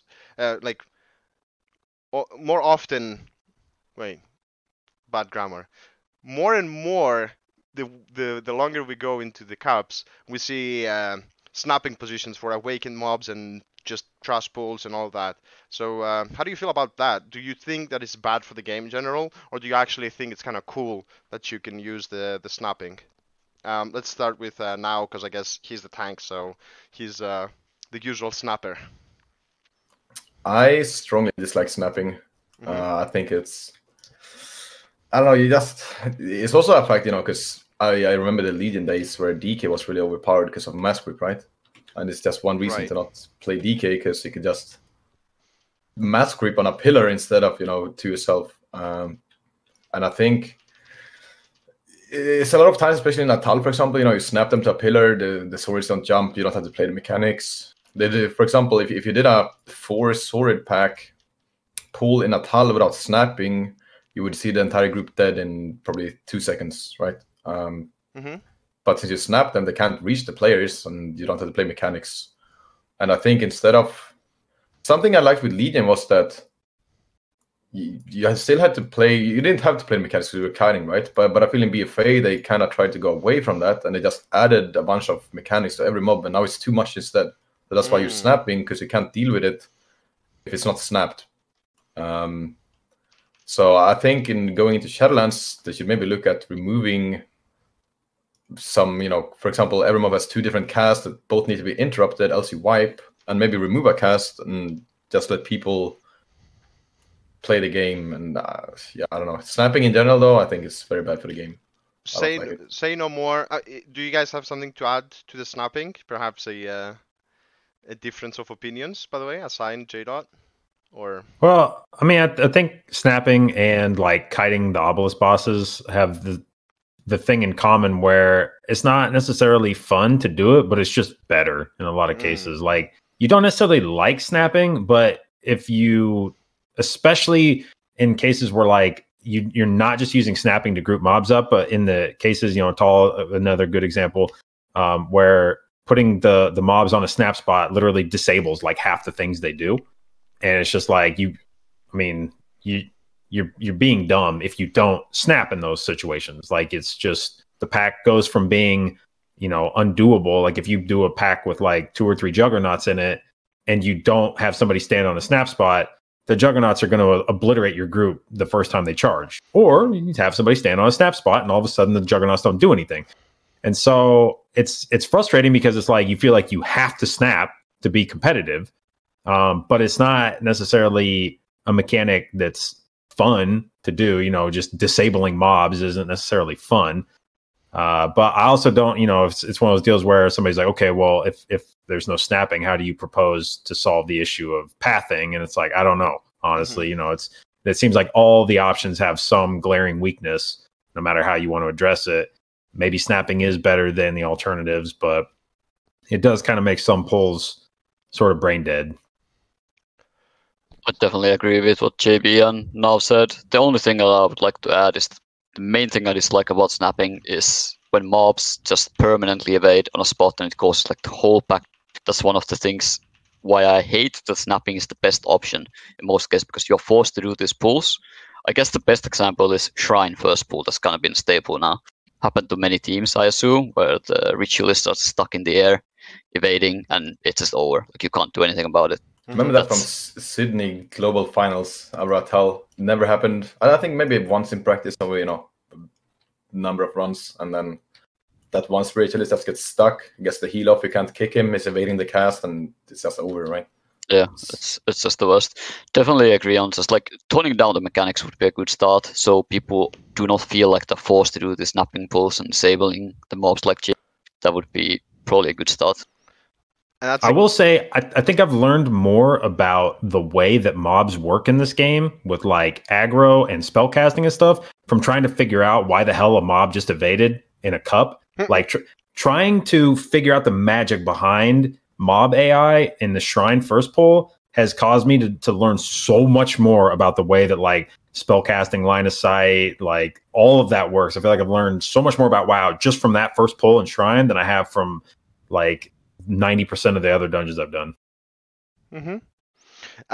you guys made the perfect segue because I do want to move into the Shadowlands part now, as we are closing into the last part of the show. And this has been definitely on my mind so much. A lot of people like you guys have been playing this dungeon since day one of the expansion, so you did learn what every mob basically does in every dungeon. But for people that haven't done that, or they are not playing it as seriously, I think there's so much things that these mobs do, and you have to learn the interactions of the spells and stuff, that I think, as you guys said, it's too much, and they should tone it down in Shadowlands. A quick example I can give is the pool we just saw earlier with Atal Dazar on the left, right? If I pick 100 random players from WoW and ask them what exactly those mobs do, how the casts interact, how you need to bait the charge and be on a snap spot basically, or just how does that work exactly, the charge or the cast with the fire, the bubble, the all of that stuff. There's no, like, 99 out of 100 people will probably not know something there. So I think that's a pretty bad thing that they've a lot of the dungeons have gone into, and not just that, but a lot of times it's inconsistent what happens with some casts. So there might be a cast where if you stun it, it will not cast it again, but then sometimes they will cast it again, right? Or if you paralyze the mob or whatever. Some casts that can only be stunned, some casts that you want to kick, and it's just so much that you need, in my opinion, you need a lot of add-ons and to set up everything so that you know what's going on. So weak auras with sounds like warning you what's going to happen, and the nameplates with different colors. So I mean, I mean, you guys said it as well. I'm just emphasizing on the same thing, that I personally think they should tone down the amount of abilities and complexity in the trash and focus more on the bosses, make those cooler, right? I agree. Yeah. I think it's a lot to do as well with that people don't enjoy playing the game as much as they do in Legion, and I think that's it's both GCD factors and stuff. But I remember myself back in Legion, you didn't need, if you don't have a group right now that everyone knows that he's going to be kicking that guy in that pool, and the other guy is going to be stunning that guy and control him. It's just too much stuff. If you just want to play with a random pug, there's no way without proper coordination, everyone being on voice, to be able to do a bunch of the dungeons like a Tal Shrine, because it's just too much casters, and everyone needs to be knowing exactly what they're doing instead of this. 2 packs, there's 6 mobs in a pool and there's 2 casters. Okay, rogue you kick cross and the tank you kick skull. It's just too much stuff, and I think it's toxic gameplay for the people who just wants to do their weekly keys or like whatever. Yeah, or just, sorry to add, but like a quick example, like the mobs, I don't know the names, but the melee mobs with the shield, right? In Atal, that if the tank is not close enough to them, they will just smack a random DPSer who's close. Like, these are things that you don't really notice unless you really delve into the nitty gritty of these dungeons. They should just keep it, in my opinion, a lot more simple. You pull the pack. There's a couple of casters, but either you cannot avoid some mechanics, you can just play them always, or just, I don't know, keeping it a bit more simple. Well, I mean, I'm of two minds on the matter, because on the one hand, I appreciate the fact that that level of complexity does make it difficult to like pug, or as now said, if you're going to be doing high keys, you almost have, if you really want to push, you almost have to have the same 5 guys doing the groups for like an entire week. Like, that's a lot of times when you see these push weeks on live. The most important thing is just having the same 5 guys, even if it's not necessarily the 5 best guys, the 5 guys you most want in your group. Just having that level of experience together in each dungeon, doing it multiple times, and knowing that like you're going to get this kick, you're going to get this CC, we're going to shroud right now, and being able to have that collective knowledge of how you're going to do the dungeon is so important for these push groups. And the dungeons are complicated enough that if you don't have that consistent group, it makes it very hard to just make this kind of stuff up on the fly. On the other hand, I feel like it makes something like the MDI that much more enjoyable for me when we're doing when we're sitting in a dungeon for a day, just trying to figure out how to do, you do this huge pull, and the pull on paper seems like it should be pretty simple. But as you actually start to get into the pull, you realize like, okay, well, we can't do it this way because this mob is always going to get this cast off while it's being pulled in. We have to have a grip for that, or there has to be a kick for that. And all these little things that as you start trying to figure out the pull make it very difficult. But that's part of the fun. And I feel like it's the same kind of fun that you have in like world first progression. You talk about needing a bunch of weak, or feeling like you need weak auras or like nameplate stuff to keep track of a pull. I feel like it's the same way that world first progression, a lot of times you find the coolest weak auras come out of world first progression because you are faced with this novel problem and you need something in the form of an add-on to help you with it. And you do a lot of the same stuff in the MDI where you're like, okay, well, I didn't realize I needed a weak aura to track this thing, but I do.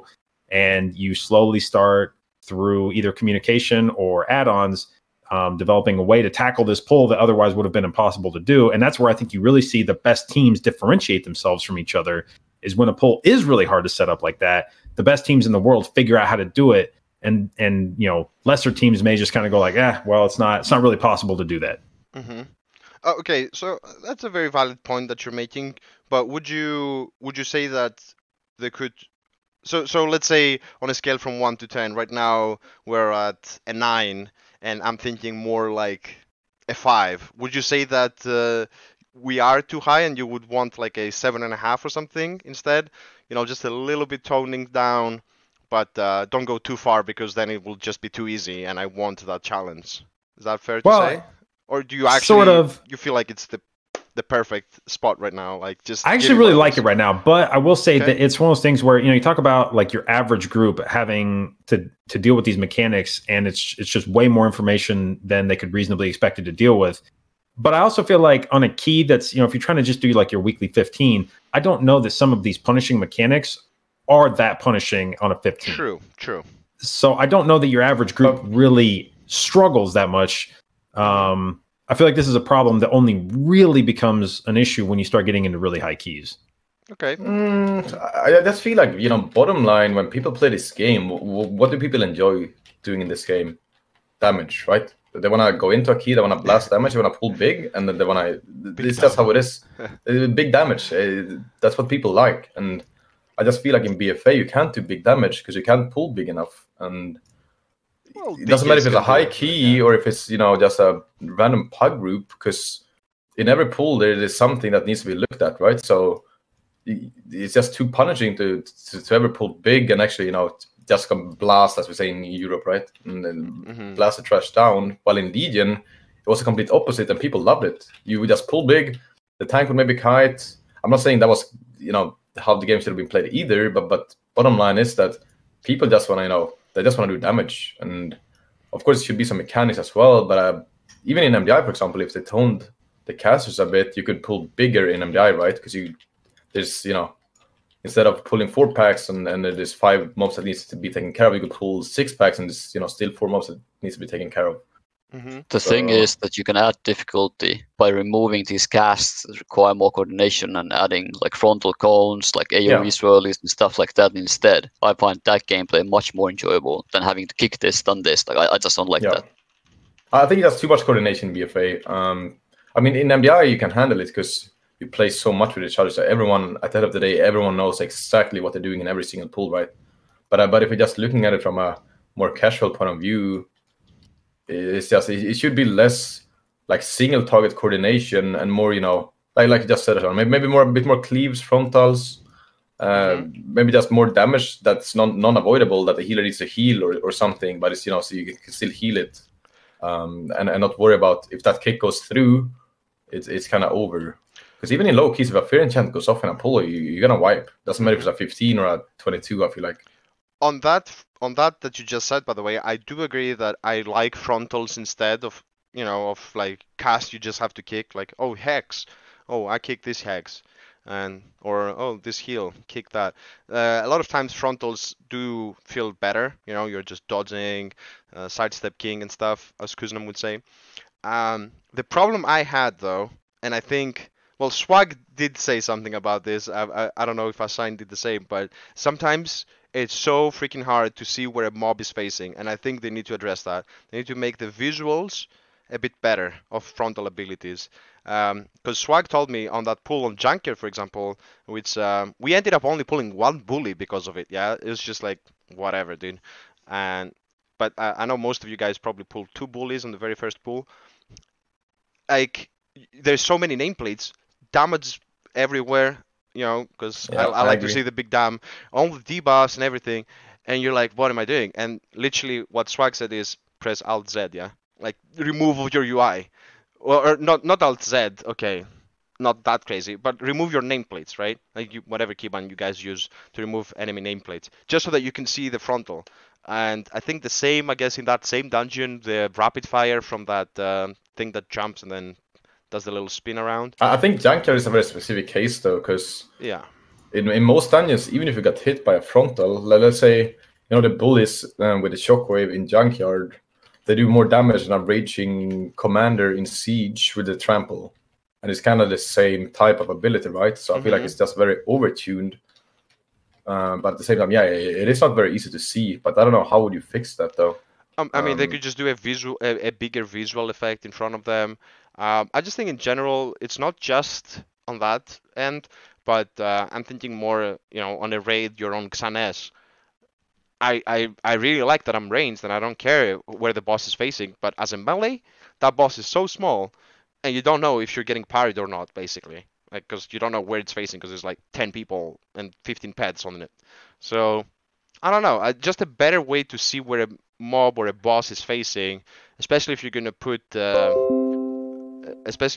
some frontal ability on it, would be appreciated by me. You know, like they do the little like small little arrow when you click on them. You guys know that, right? Like the circle.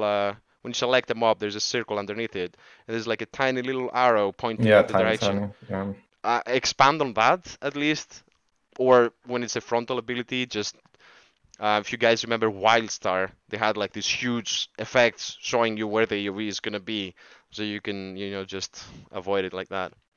I don't feel like it's too much of an issue in when you don't pull. I feel like this is more of an MDI issue, kind of thing, though. When it's so many mobs, I don't feel like it's too hard to see the spells when you pull 4 or 5 mobs. Okay, chat. You know that. Hold on, dude. Chat, if you have died to the bullies or the rapid fires in Junkyard without realizing that it's facing you because you couldn't see, type a smiley in the chat. Okay, you can go ahead. I'm leaving a bit, but I obviously I agree with you. It can get better, but I think no matter how good you make it, when you come to an MDI setting and you want to pull 20 mobs, it's still going to be very hard to see. It doesn't matter if it's a big, you know, arrow or, you know... I don't know how you would address it for an MDI setting, but yeah, it can definitely get improved for sure. Yeah. Well, I have to laugh because, you know, we've been talking about like, you know, maybe move some of the difficulty in these pulls rather than being like interruptible spellcasts into being things like frontals or swirlies. And I feel like that was what Legion was. Like Legion had so many frontals and it was so toxic to be a melee player in Legion. Like it was awful. I remember when I first started experimenting with cat weaving in Legion, it was the scariest time of my life because being in melee range in Legion was like a death sentence. There were dungeons where you like literally could not be in melee range during certain points of time because it was just death. And that, I mean, isn't that skill to some extent as well, though? Kind of, but you know, we do talk about when you do these big pulls, a lot of times it becomes just very difficult to see anything that's going on in there. And I would say, sorry to interrupt, but it's annoyingly difficult. It's not just like it's something hard and you like feel like you can play better. It's just, man, you know, what am I doing here? Just go on, though, for me at least. So, you know, yeah, I think we could add some more stuff like that, but at the same time, you have to be cognizant of the fact that some of these mechanics don't scale particularly well. You know, when you add frontals to a bunch of mobs and then you're trying to pull all of them at the same time, and you know, like a good example of that is in like King's Rest. If you're doing 4 guardians at the front of the dungeon at the same time, now their frontal is telegraphed and long enough that you're usually able to get out of it. But if like all 4 of them, for whatever god awful reason, all 4 of them decide to start casting a frontal in a different direction, and they're just overlapped, it's like, okay, what am I doing here? Unless you have like a knock or something to stop their cast, it's, you know, you're just gonna die. And that becomes very frustrating as a melee player, especially when you watch, you know, your hunter friend standing 40 yards away just blasting away happily, completely ignorant of the fact that anything is happening on this pull. On that specific pool, it did used to be that they target a random player, if I'm correct, right? But then they changed it to target the tank. Yeah, to target the tank. Yeah, I think Right. they randomly turned. I don't think in melee. Oh, you didn't. I don't It's know. just random. Okay, I don't remember. But yeah, I would just blame my tank. If I die there, I would be like, bro, tank? Question mark. But I get what you mean. I didn't play BOD because I was away in the army back then, but it definitely reminds me of the Opulence boss, right? With the slam with the hand in front, which they did end up nerfing eventually, if I'm not pepegging right now. And it just felt sometimes really frustrating because you didn't pay attention for a second, and then, well, what is this cone? Well, Anyways. what do you think about something, JB, like more like smaller like damage events that's unpreventable? You can't stun. You of course you could probably stun them, but you can't kick them. But it's controlled damage, right? So the healer, for example, I feel like as a healer in Mythic Plus these days, you don't really do a lot on the trash builds. You heal the tank a bit, and then oh shit, this guy's doing he's doing something bad. Either he died or I need to heal him up, and then we missed a kick, and now it's going to shit. Instead of maybe adding smaller damage events that a mob was casting every 5 seconds if he was casting an AoE, so the healer had to make sure that he healed people up after. Know what I mean? Yeah, I mean definitely there could be more unpreventable damage and less, wow, we let that spell go off, everybody's dead type things. Again, I don't know how well that scales. If you try to do a bigger pull, that may become very frustrating. Like there's nothing we can do. These mobs are casting all the time. There's nothing we can do to stop them. And it just takes, we just take way too much damage. Now, maybe that's a good thing. Like maybe you don't want people doing pulls with 15 mobs in them. And I know Roger said he was intending to segue into the AoE cap, and maybe that's a similar thing where they, maybe Blizzard doesn't. I feel like I never am actually on the same page with the WoW developers when it comes to dungeons. Like the things I think are cool in dungeons and interesting, if I feel like the WoW developers always have a different idea. Like the first time that I saw spotters in Siege and I saw people dropping circles and killing trash, I was like, this is really dumb. This is going to get nerfed instantly. And then it's stuck around for the entire expansion. So obviously the developers have been aware of it since like the first month and they haven't done anything. So I have to assume they think it's really cool. Same thing in BRH, like back with the spell steal. Mm-hmm. I remember saying like, this is really boring. Like this isn't, I mean, it's kind of cool that the mage does a lot of damage, but the way you set it up is so boring. Like the group just stands here for literally like a minute and a half spell stealing and doing nothing else. It's not an interesting Evocation, setup. Dude. Ooh. I mean, I like to fix that to Tolagor as well, that you had unlimited shots. And then we're like, okay, so groups are actually pulling the entire dungeon with a cannon. 3 people are standing AFK, the rogue is shooting and the tank is pulling stuff. How do we fix this? I will limit it to 5 shots, but it's not a fix, right? And you still just need to play better. And I don't know. Sometimes I just feel like they should have removed the cannon and actually make you play the game. But that was like that BRH thing specifically. I remember hearing from someone that worked at Blizzard that they were like, no, the devs actually think that's really cool. And I was like, what do you mean? They think it's really cool. And they're like, they think it's like, the mage doing a ton of damage is really interesting. And I was like, wow, we are not having the same opinions about this stuff. And it was at that moment in time that I was like, okay, I just may not, we may not be vibing like with what they think, like what the developers think is interesting, fun gameplay mechanics, and what I think are interesting, fun gameplay mechanics, maybe 2 completely separate things. So I've stopped kind of trying to predict what direction I think they're going to go with dungeons, because I'm probably going to be wrong.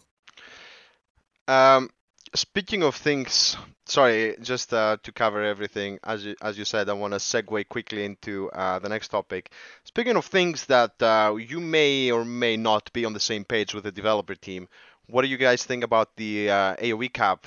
Most of the abilities being 5 and some specific abilities being 8. I'm not sure where the unholy DK stands, by the way, because I don't think that's exactly AoE abilities that they're doing, so hope they take a look into that one. But do you think it's going to like for sure cause you to do smaller pools in the MDIs moving forward, and is that maybe how they fix the fact that if you only pull like 6, 7 mobs or 8, well then it's probably easy for you to kick and do all that stuff instead of pulling like 15 mobs like you're doing now. But yeah, in general, like, what's your opinion on the AoV cap? And starting, of course, with the DPS of the group, Ashine. Any thoughts on that one? I don't feel like it's as bad as people make it out to be. Mm-hmm. Because if classes or like specs rather, if they still scale with multiple targets, as in they get increased resources or something, you're still gonna be probably doing slightly bigger pulls. So I assume that the way the target caps are gonna be working is if you pull like 10 mobs, it's gonna split the damage between all of them. Like a lot of spells right now, BFA also do. A lot of spells have target cap of 20. So, but yeah, obviously if the meta becomes pulling 5 to 6 mobs, it's gonna be incredibly boring to me. But we'll have to see how it develops. The thing I wanted to ask is, how right now, yes, there's an AoE cap of 20, but that's just the damage part. Everything gets divided evenly. So I'm not sure how. Right now, when they say AoE cap of 5, you're literally only hitting 5 targets, right? I'm not messing something up here. I think that's correct. Yeah. So my problem with that is that I wish that instead of that, it would just cap at 5 targets the damage, but then split it evenly regardless of how many targets you're hitting. So if you pull 10, you're just gonna do half damage to every target, because I think it will feel pretty weird sometimes when you have like a mob that randomly didn't take that much damage because it just RNG'd its way out of the divine storms that a red paladin is blasting. Have you thought about that, or do you think it's it will not really matter in the end? It's gonna have to split, otherwise it's just not gonna be playable. Imagine like your tank not hitting one mob; it's not gonna have threat on that one target. It just can't be a thing. Mm-hmm. It's 100%. It has to split. Usually, don't you agree that it's like prior targets in every pool now? Like if you just have the DPSs sitting on one guy each, it should be pretty split, even though you only have 5 targets. Yeah, I just don't see the value in that, Like for me, I don't see what is the like it will just feel like an annoyance. The overall damage will be the same. It's just like, why not spread it evenly and just cap it to lower amount? Do you haven't thought about that? I don't know. Maybe it's just me that I'm actually not really happy with. I just feel like it's gonna be painful for tanks. You fly into a pack and they're like, okay, boys, let's go, and then you do a blood boil, and then it doesn't hit one guy, and it turns and slap your melee guy in the face, because that guy missed the blood boil because it's 6 targets instead of 5. But I think it's something it's hard to predict, and you just have to play with it, in my opinion. Well, I will say, I am cautiously optimistic. There's still going to be some uncapped abilities in the game. And my hope is that the direction Blizzard wants to go with this is that they just don't want every pull. Like a lot of times we see in the MDI that DK, like for instance, DK cooldowns are up often enough that if you want to, can basically go from like 15 pull to 15 pull to 15 pull, just back to back to back to back. And if the pulls take long enough, if you got like 45 seconds between pulls, you can just keep chaining these huge pulls. And if the developers want to like create some uncapped AoE spells that are on longer cooldowns and make you sort of pick, you can still do a big pull, but it's got to be, an infrequent thing. It needs to be that you've been, waiting for 3 minutes to do this one big pull, and then afterwards you're going to have to do a series of smaller pulls while you wait for your big uncapped AoE stuff to come back up.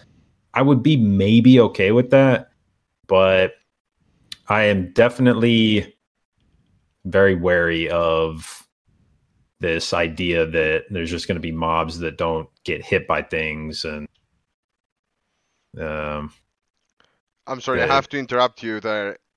Is that light I see at 9 p.m. here? Jesus. Yeah, it's in Phil Sweden, man. Sun. Phil Sweden, sorry. I was like, wait a second. Is it... What time is it, dude? Okay. Sorry, J-Dot. just completely cut you off there, but I was just so surprised.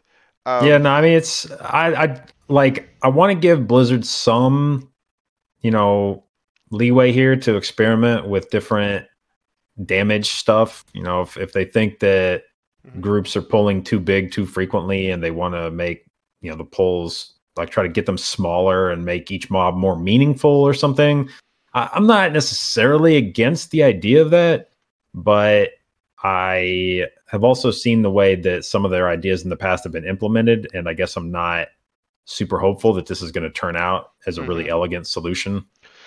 And yeah, and to be fair, I do think that I don't mind them at all trying this stuff out, as long as, and it seems like they are, be willing to listen to feedback and, maybe try out a bunch of things. I think that might have been a problem in the past, where they put an idea out, yes, they get feedback, but they don't really try a bunch of other stuff as well to see which version people like the most, right? So yeah, and it's been a problem. I know that, like, I think PvP and raiding have both in the past had the ability for the communities to interact directly with the developers. I think there's been points where the developers have had small sessions with like world first raiders or AWC players to discuss some of the changes that are coming through. I don't, to my knowledge, think that there's ever been that kind of opportunity for Mythic Plus. I don't think the developers have ever had like small, like roundtable discussions with high level Mythic Plusers to discuss stuff like dungeon design or affixes, and kind of pick the brains about which things work and which things are frustrating. And that would be a thing that I think would really signal that Mythic Plus is here to stay, is if we ever get opportunities like that where we are able to, interact with the developers and kind of talk about those things, because there are still some things that exist in Mythic Plus right now that are just very confusing about why they are still, Tyrannical is a good example. Like how Tyrannical still exists as an affix that has not been nerfed at this point is just like, why? I love like every other affix in the game has been changed at this point except Tyrannical, which is like the biggest offender. J-Dot, you're a blessing, dude. I don't even need to coordinate the conversation. I was gonna touch on affixes, so we can switch over to that. But now you want to say something?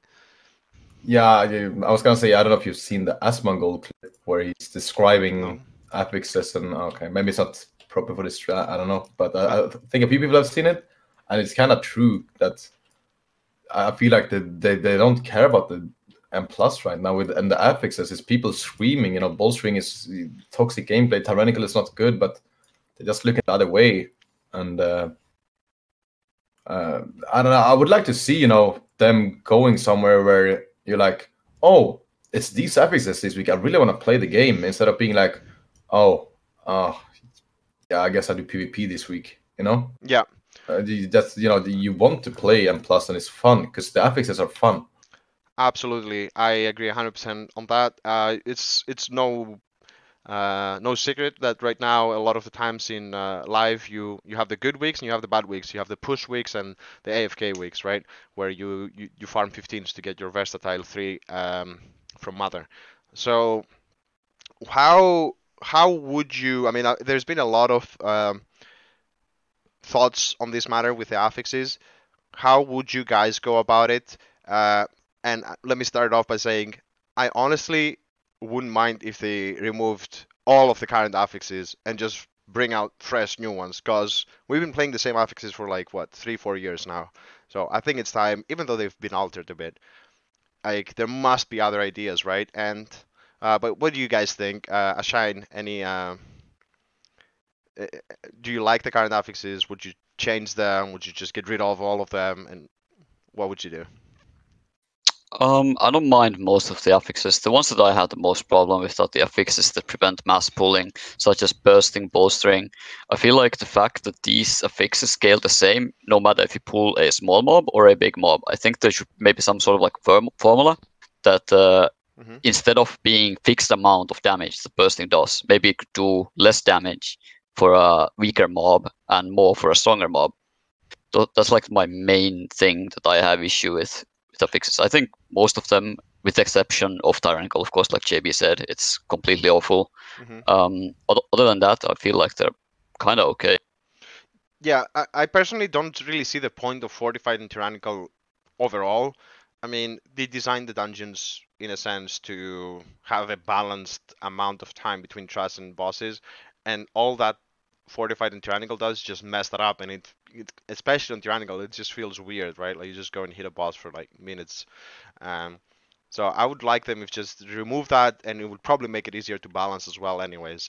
But what let's go around as well and say what just your favorite affix to play with. Not the easiest, right? Like okay, you can say what's it called? Uh, Skitties, right? Like you just play Triple Hunter. It's a non-affix basically. But what is your an affix which you think they've done a really good job with, and you'd like to see more of those kinds of affixes? Well, hold on. First, really quickly before we jump into that, I want to say, talking about the affixes. You mentioned scrapping all the current affixes and doing away with them. I would be fully in favor of that. And what I'd really like to see, we also talked a little bit about the fact that it would be nice if affixes were fun and not just varying flavors of bad. And especially with the current environment of corruption, where you've seen so many players that are in love with the idea of corruption, because all it lets them, now talked earlier about players want to go into dungeons and blast. Like that's what they want. They want to go in, they want to pull a bunch of stuff, they want to blow it up. And corruptions get towards that because like, what do corruptions do? They just make you do a ton of damage. And players seem to be, their opinions of it range from like kind of neutral, I think in some cases, to I'm completely in love with this. And I think if we have more affixes that just made characters stronger in different ways each week, instead of make the dungeons more annoying, I think that it would increase player engagement by a lot. If there were weeks where it's like, okay, like the affix this week is that everyone's GCD is just like 0.5 seconds less. Like you're just able to cast more things more frequently, or everyone's cooldowns, come up 20% faster than they usually do. If you had things like that, so that instead of figuring out ways to be like, God, how can I make Sanguine not ruin my life? Instead, it's like, dude, how can I make my character hit 10 million DPS on this pull? I think players would be a lot more excited about that, and you would get casual players that were legitimately interested in going into dungeons rather than being like, is this a week that I should pet battle? That's a silly question. You've finished everything in pet battles weeks ago because you're an obviously, yes, hunter. Obviously. But I get your point. What do you think now on this subject? Any? There was about the favorite affix, right? I mean, you can say all. J-Dot didn't say his favorite. I can tell you my favorite is probably. What's your favorite? Volcanic and Quaking. I think. But is it because you don't play the game? No, but I think. Isn't there an affix where you actually feel like I have to play the game this week and it's fun? I just think it's like I don't want the affix to be super intrusive, right? It's just like an extra little thing that you need to keep in mind. I don't know. I mean, yeah, it's easy as well, but at the same time, you have to look out for it a bit. Anyways, Quaking I think is a pretty decent one, if not Volcanic. Well, I really like Sanguine. I think Sanguine. Yes, Sanguine's the best. But it's also really annoying at some point in some dungeons, like Motherlode with the Peacekeepers. You kind of don't want to see the Sanguine. But I think in general, it's something you can outplay, right? And I like outfixes that are fun and outplayable, like Sanguine and I guess Volcanic to some extent, right? Because you don't set a Volcanic, but it's also very easy. Quaking is the same. You play it well. But yeah, I think I have to go with Sanguine. Especially from Legion days, it was with DK and the Sanguine control you had. I think Sanguine is not. I wouldn't say it's my favorite, mainly because sometimes it just goes so bad that you just want to break your screen. Like especially when mobs don't move. Sure, you can outplay it, but it just feels so bad when it goes wrong, right? I mean, I can be thankful because that's how we won Freehold. Actually, the other team fully healed 2 bosses with it, so GG on that. But I don't know. Definitely on a different page with that one. I can tell you. Okay. Right. Nothing else to add on the affixes, guys. I guess you guys like the seasonal affix thing that they're doing. Do you want to see that continue? Any thoughts on that one? It seems like they're gonna, but I mean, we've seen all of them in BFA. Would you say it was a success, or would you not really care that much about it? I would say that I think everyone really liked Reaping. I think most people like Awakened. I think everyone's a big fan of the obelisks themselves, like the ability to go into the Void Realm and then come out somewhere else. I think that is a really cool concept. The bosses themselves are kind of I mean, the first week they were, you kind of learned what they did, and now they're mostly mindless. Unless you're doing them like on the last boss, most of the Awakened boss, like none of them are scary, really. It's just how long does it take you to do them? I think Infested and Beguiling were both terrible, and I think universally despised. So, I think seasonal affixes can be a decent way to mix the meta up and add new things to the keys, but I also feel like the track record of the popularity of the affixes they've put out has not been great necessarily.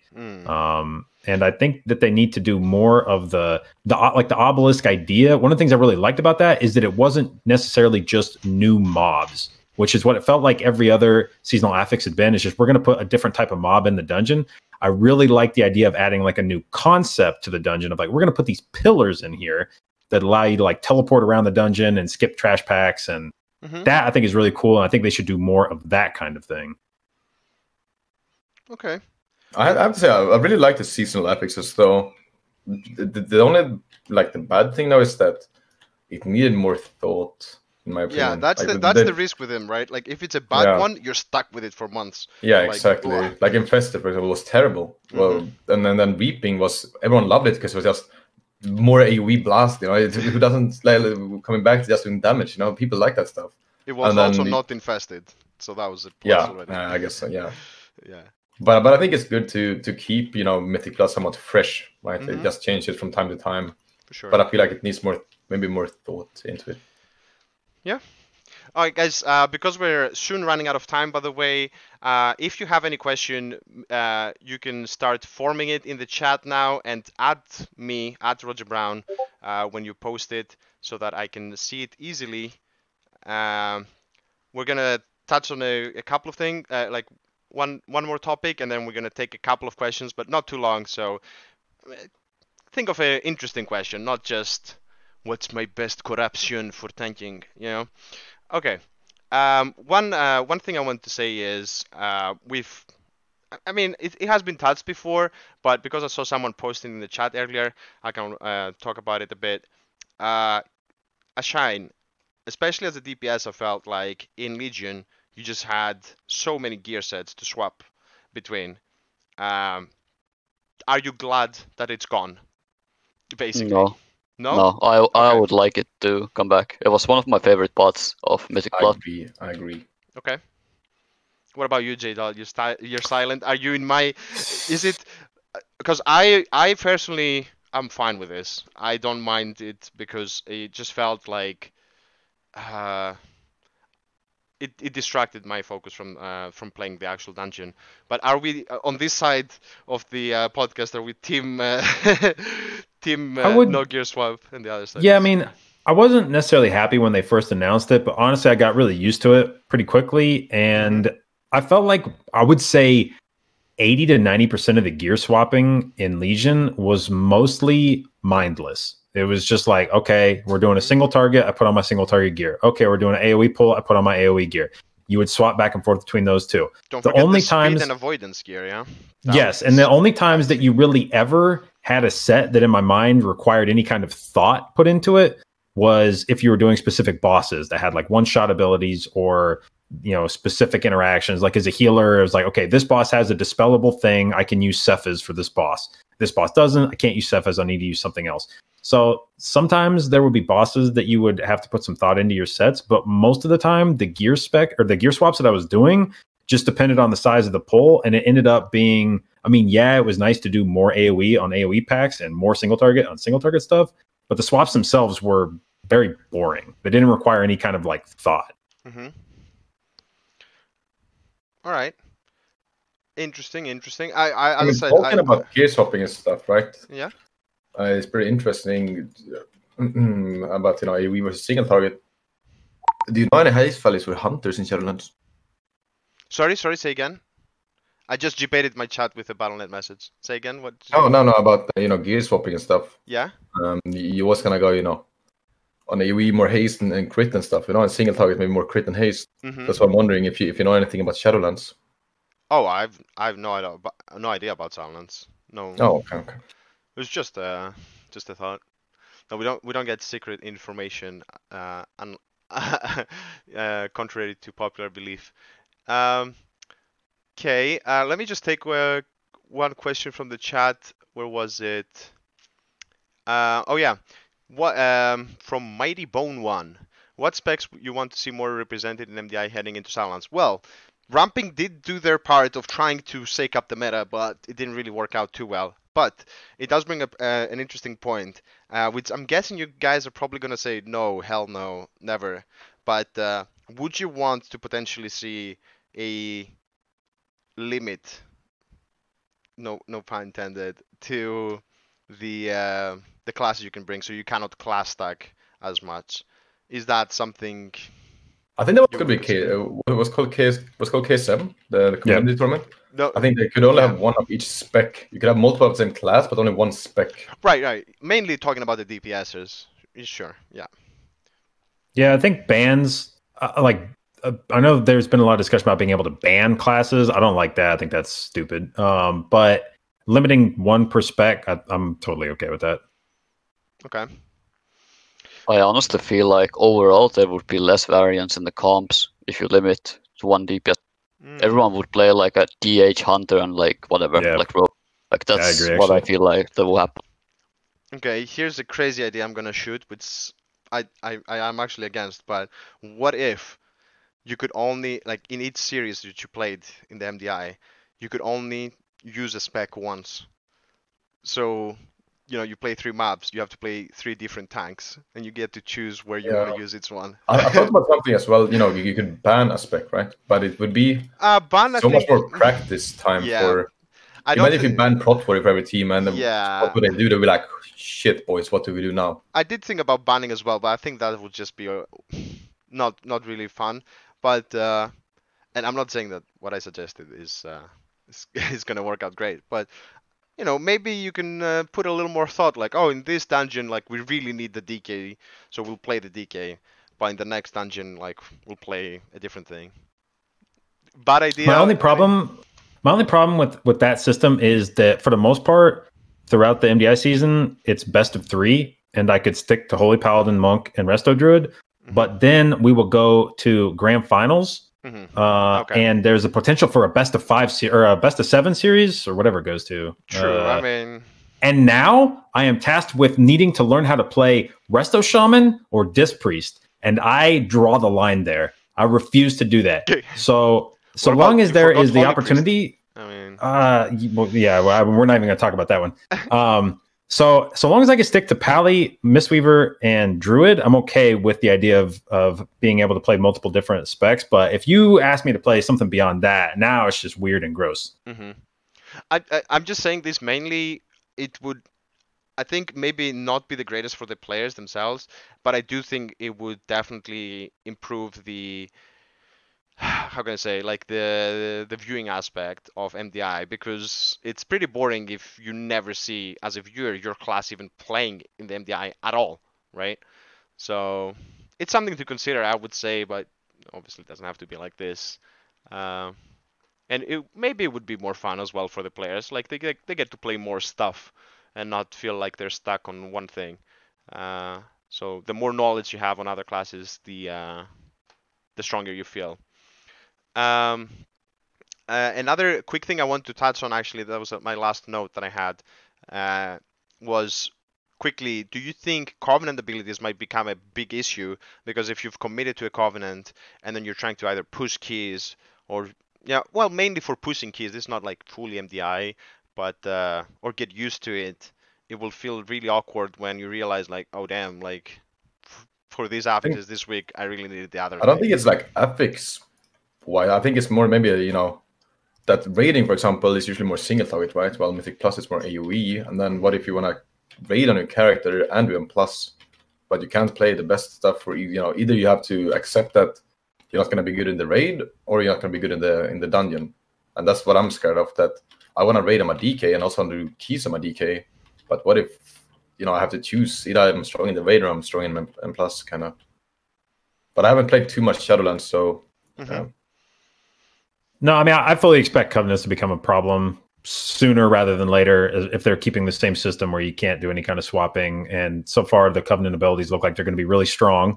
So it will probably be a thing that if you have the wrong Covenant ability, it will be noticeable.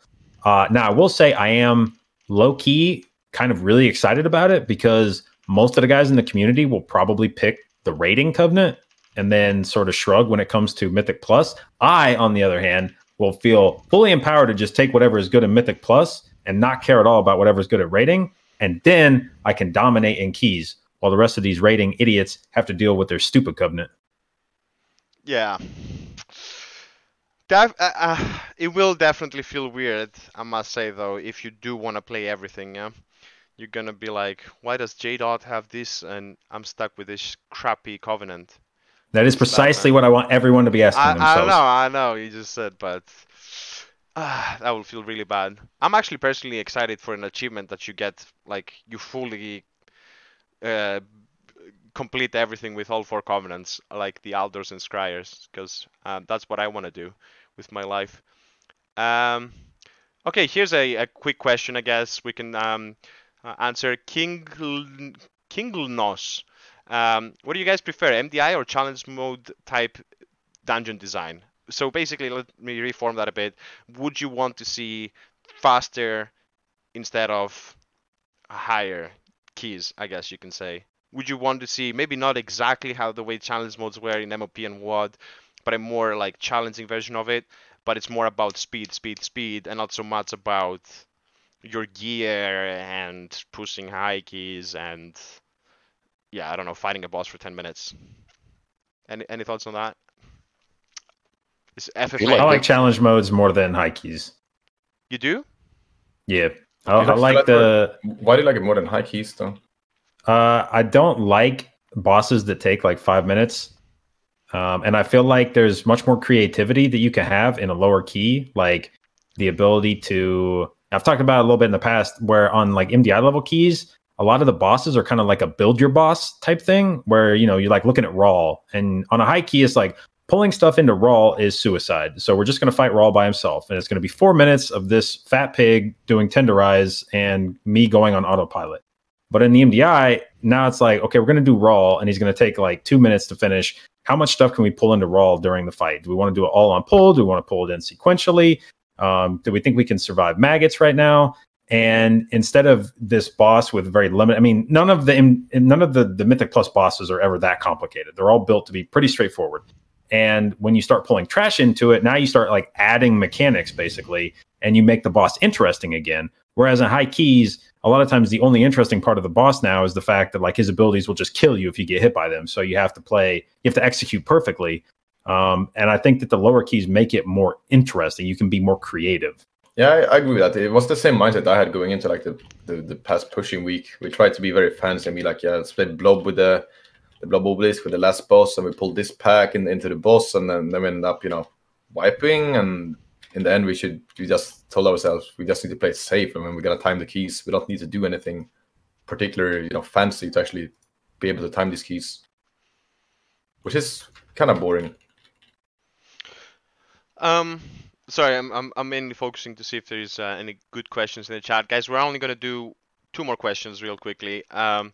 What Sven Bressers 22 says, what do you guys think of if they made a set of dungeons that are tied with affixes and rotated sets for the MDI weekends, or make it so that NA does the same affixes as EU, so it's easier to compare the regions? I think they have hinted a bit on like rewarding people doing stuff, but no matter what, I think I'm guessing everyone here would want more competition on live with keys and not just who can push the highest, which is a community made thing. It's not like something you get rewarded specifically for. But they would need to make some kind of leaderboard system Do you guys have any thoughts on that? Would you? I think that would be really exciting personally to have something to push for every week and see yourself in the rankings and maybe get some kind of rewards, obviously, from it. I talked a lot about that on stream actually. That is pretty sad. It's only 1 week out of 12 that's really good for playing in Plus. If you actually if you're a player who's trying to push the highest keys, for example. But I have a very hard time seeing how would you balance it, that it would have to be something that every week gives you a score or something, right? And then you add the score from every week to get a final score or something. I like the idea, but I feel like it's very hard to balance. I don't know. Yeah. The concept of having like a leaderboard in game, that high level, like that high level of a concept, I think we would all be in favor of. Like, oh yeah, some way to compete in Mythic Plus in game sounds cool, but when you actually start getting into the details of like how you would do that, I don't really think it's possible. And I don't even mean this as a shot at Blizzard, but I wouldn't really trust Blizzard to get that right in game. What I would like to see more of is just more Mythic Plus tournaments, like more community-run Mythic Plus tournaments that gives you something to do throughout the season that don't take like a lot of time. Unlike the MDI where you're setting aside 6 weeks of practice, having more like the Keystone Masters type stuff where it's like, here's, it's a week. You spend a few days doing like a qualifier for it, and then you have like a 1 or 2 day tournament on the weekend, and you have more of that throughout the year so that there's more stuff to be doing. You're not faced with 3 months of pushing high keys in a row. Yeah, the only concern I would have with more events, which obviously is a nice thing, is maybe that it will feel just way too similar, right? And normally that's fine with other games, but every time there's a League of Legends or whatever game tournament, they're just playing League of Legends game between two teams. But because PvP, obviously, it feels a lot different. With the Mythic Plus, I do think that Blizzard should somehow allow it to have a lot more variation, so you can have different kind of tournaments, right? Where you can have different rules, like the KSM thing you can only have one of its spec, but make it so that you can enrich the experience and not have it be the same thing pretty much, or you can do that with more affixes to go crazy with that and let the community make more events potentially with M+.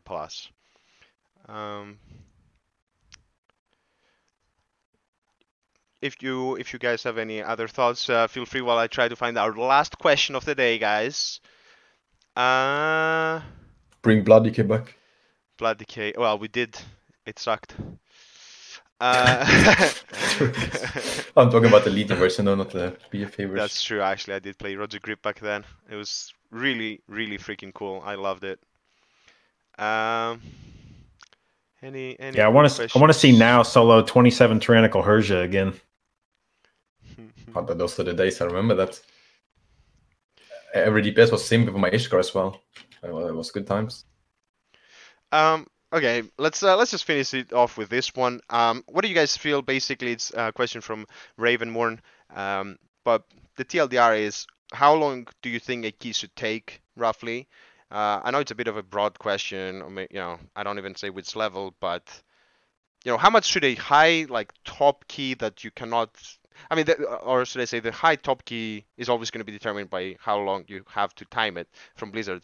But like in 19 today, how long do you think it should take roughly before you feel like it's too long or too little?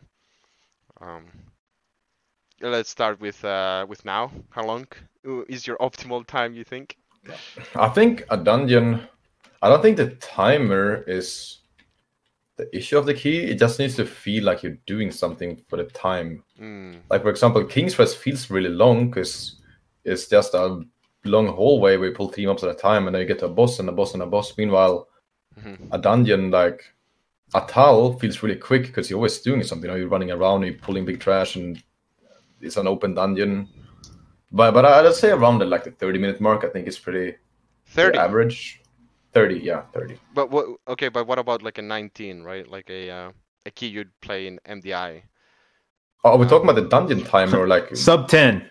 Sub 10, like that. I thought we were talking about like the dungeon timer in both. I would say, yeah.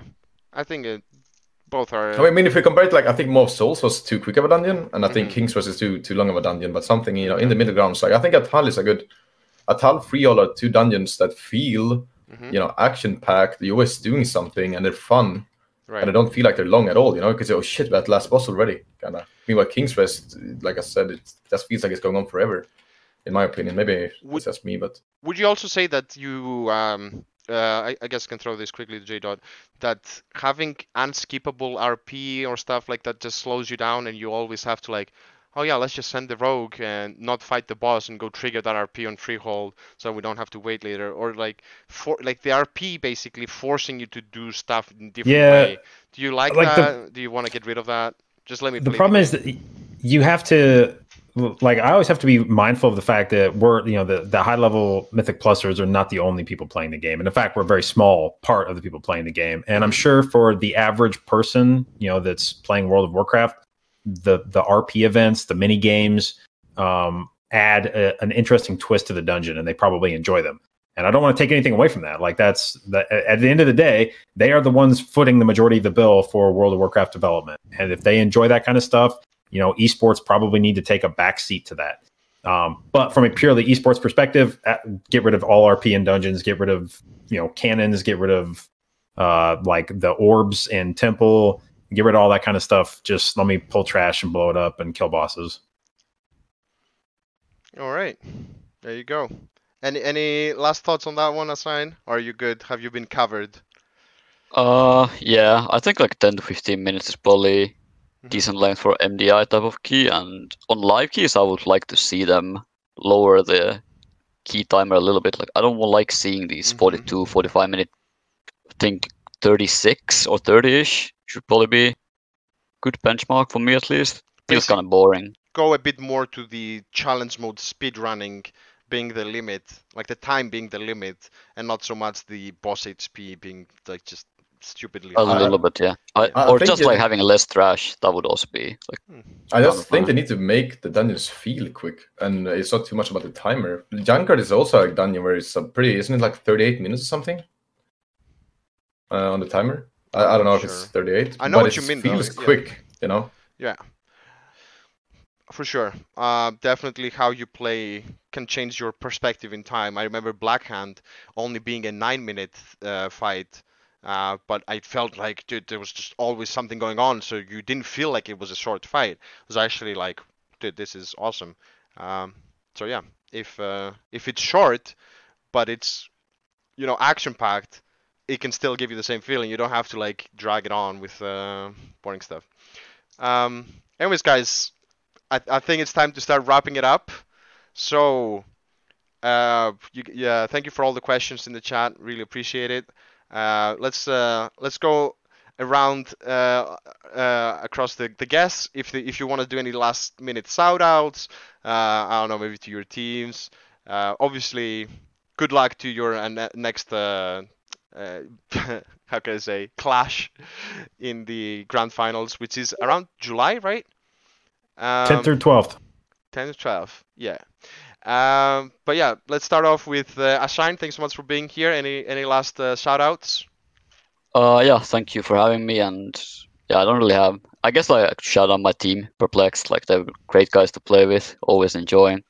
Hopefully we can keep going in the next MDI as well after this one. And yeah, that's about it. Sure. I was cheering for my boy Swag, even though he was against our other boys from Methodic Year. It was a bit of a weird one, but yeah. Awesome. An awesome job, by the way. Definitely stepped it up massively. So I'm really excited to see what you guys are up to in the grand finals. J Dot, across the pond. What's any last words from you, sir? Yeah, I want to shout out EU. I want you to keep saying we look slow in grand finals. Oh, the underestimation, the playing it sneaky. A lot of my teammates give me crap about saying Greek phrases, but we do have a Greek phrase which says, "The slow rivers you should be afraid of." So if you think that they're slow, they might just have a sneaky little tactic coming. So awesome, dude, awesome. And lastly, now any shout outs? Oh, by the way, guys, before I forget, below each of the guests, you can see, go follow them on Twitter and Twitch. Obviously, a lot of them do stream very, very regularly. pretty much every day, I would say. And I'm sure you guys are all going to be streaming after this, basically, or am I mistaken? Eventually. Eventually. All right, it's pretty early there still. But yeah, now any last thoughts? And basically, just shout out to JB and Shrine. It's gonna be a good globals. Best of luck to both of you. And I mean, shout out to all the people watching. Thank you for inviting me. It was fun. And hopefully we can do this again in the future at some point. Maybe of course, man. Closer to Shadowlands, where we know more about Shadowlands and stuff. Chat, thank you so much for getting debated a few times from my sounds. We will fix this for next time. But for now, this has been the Method to the Madness show for MDI.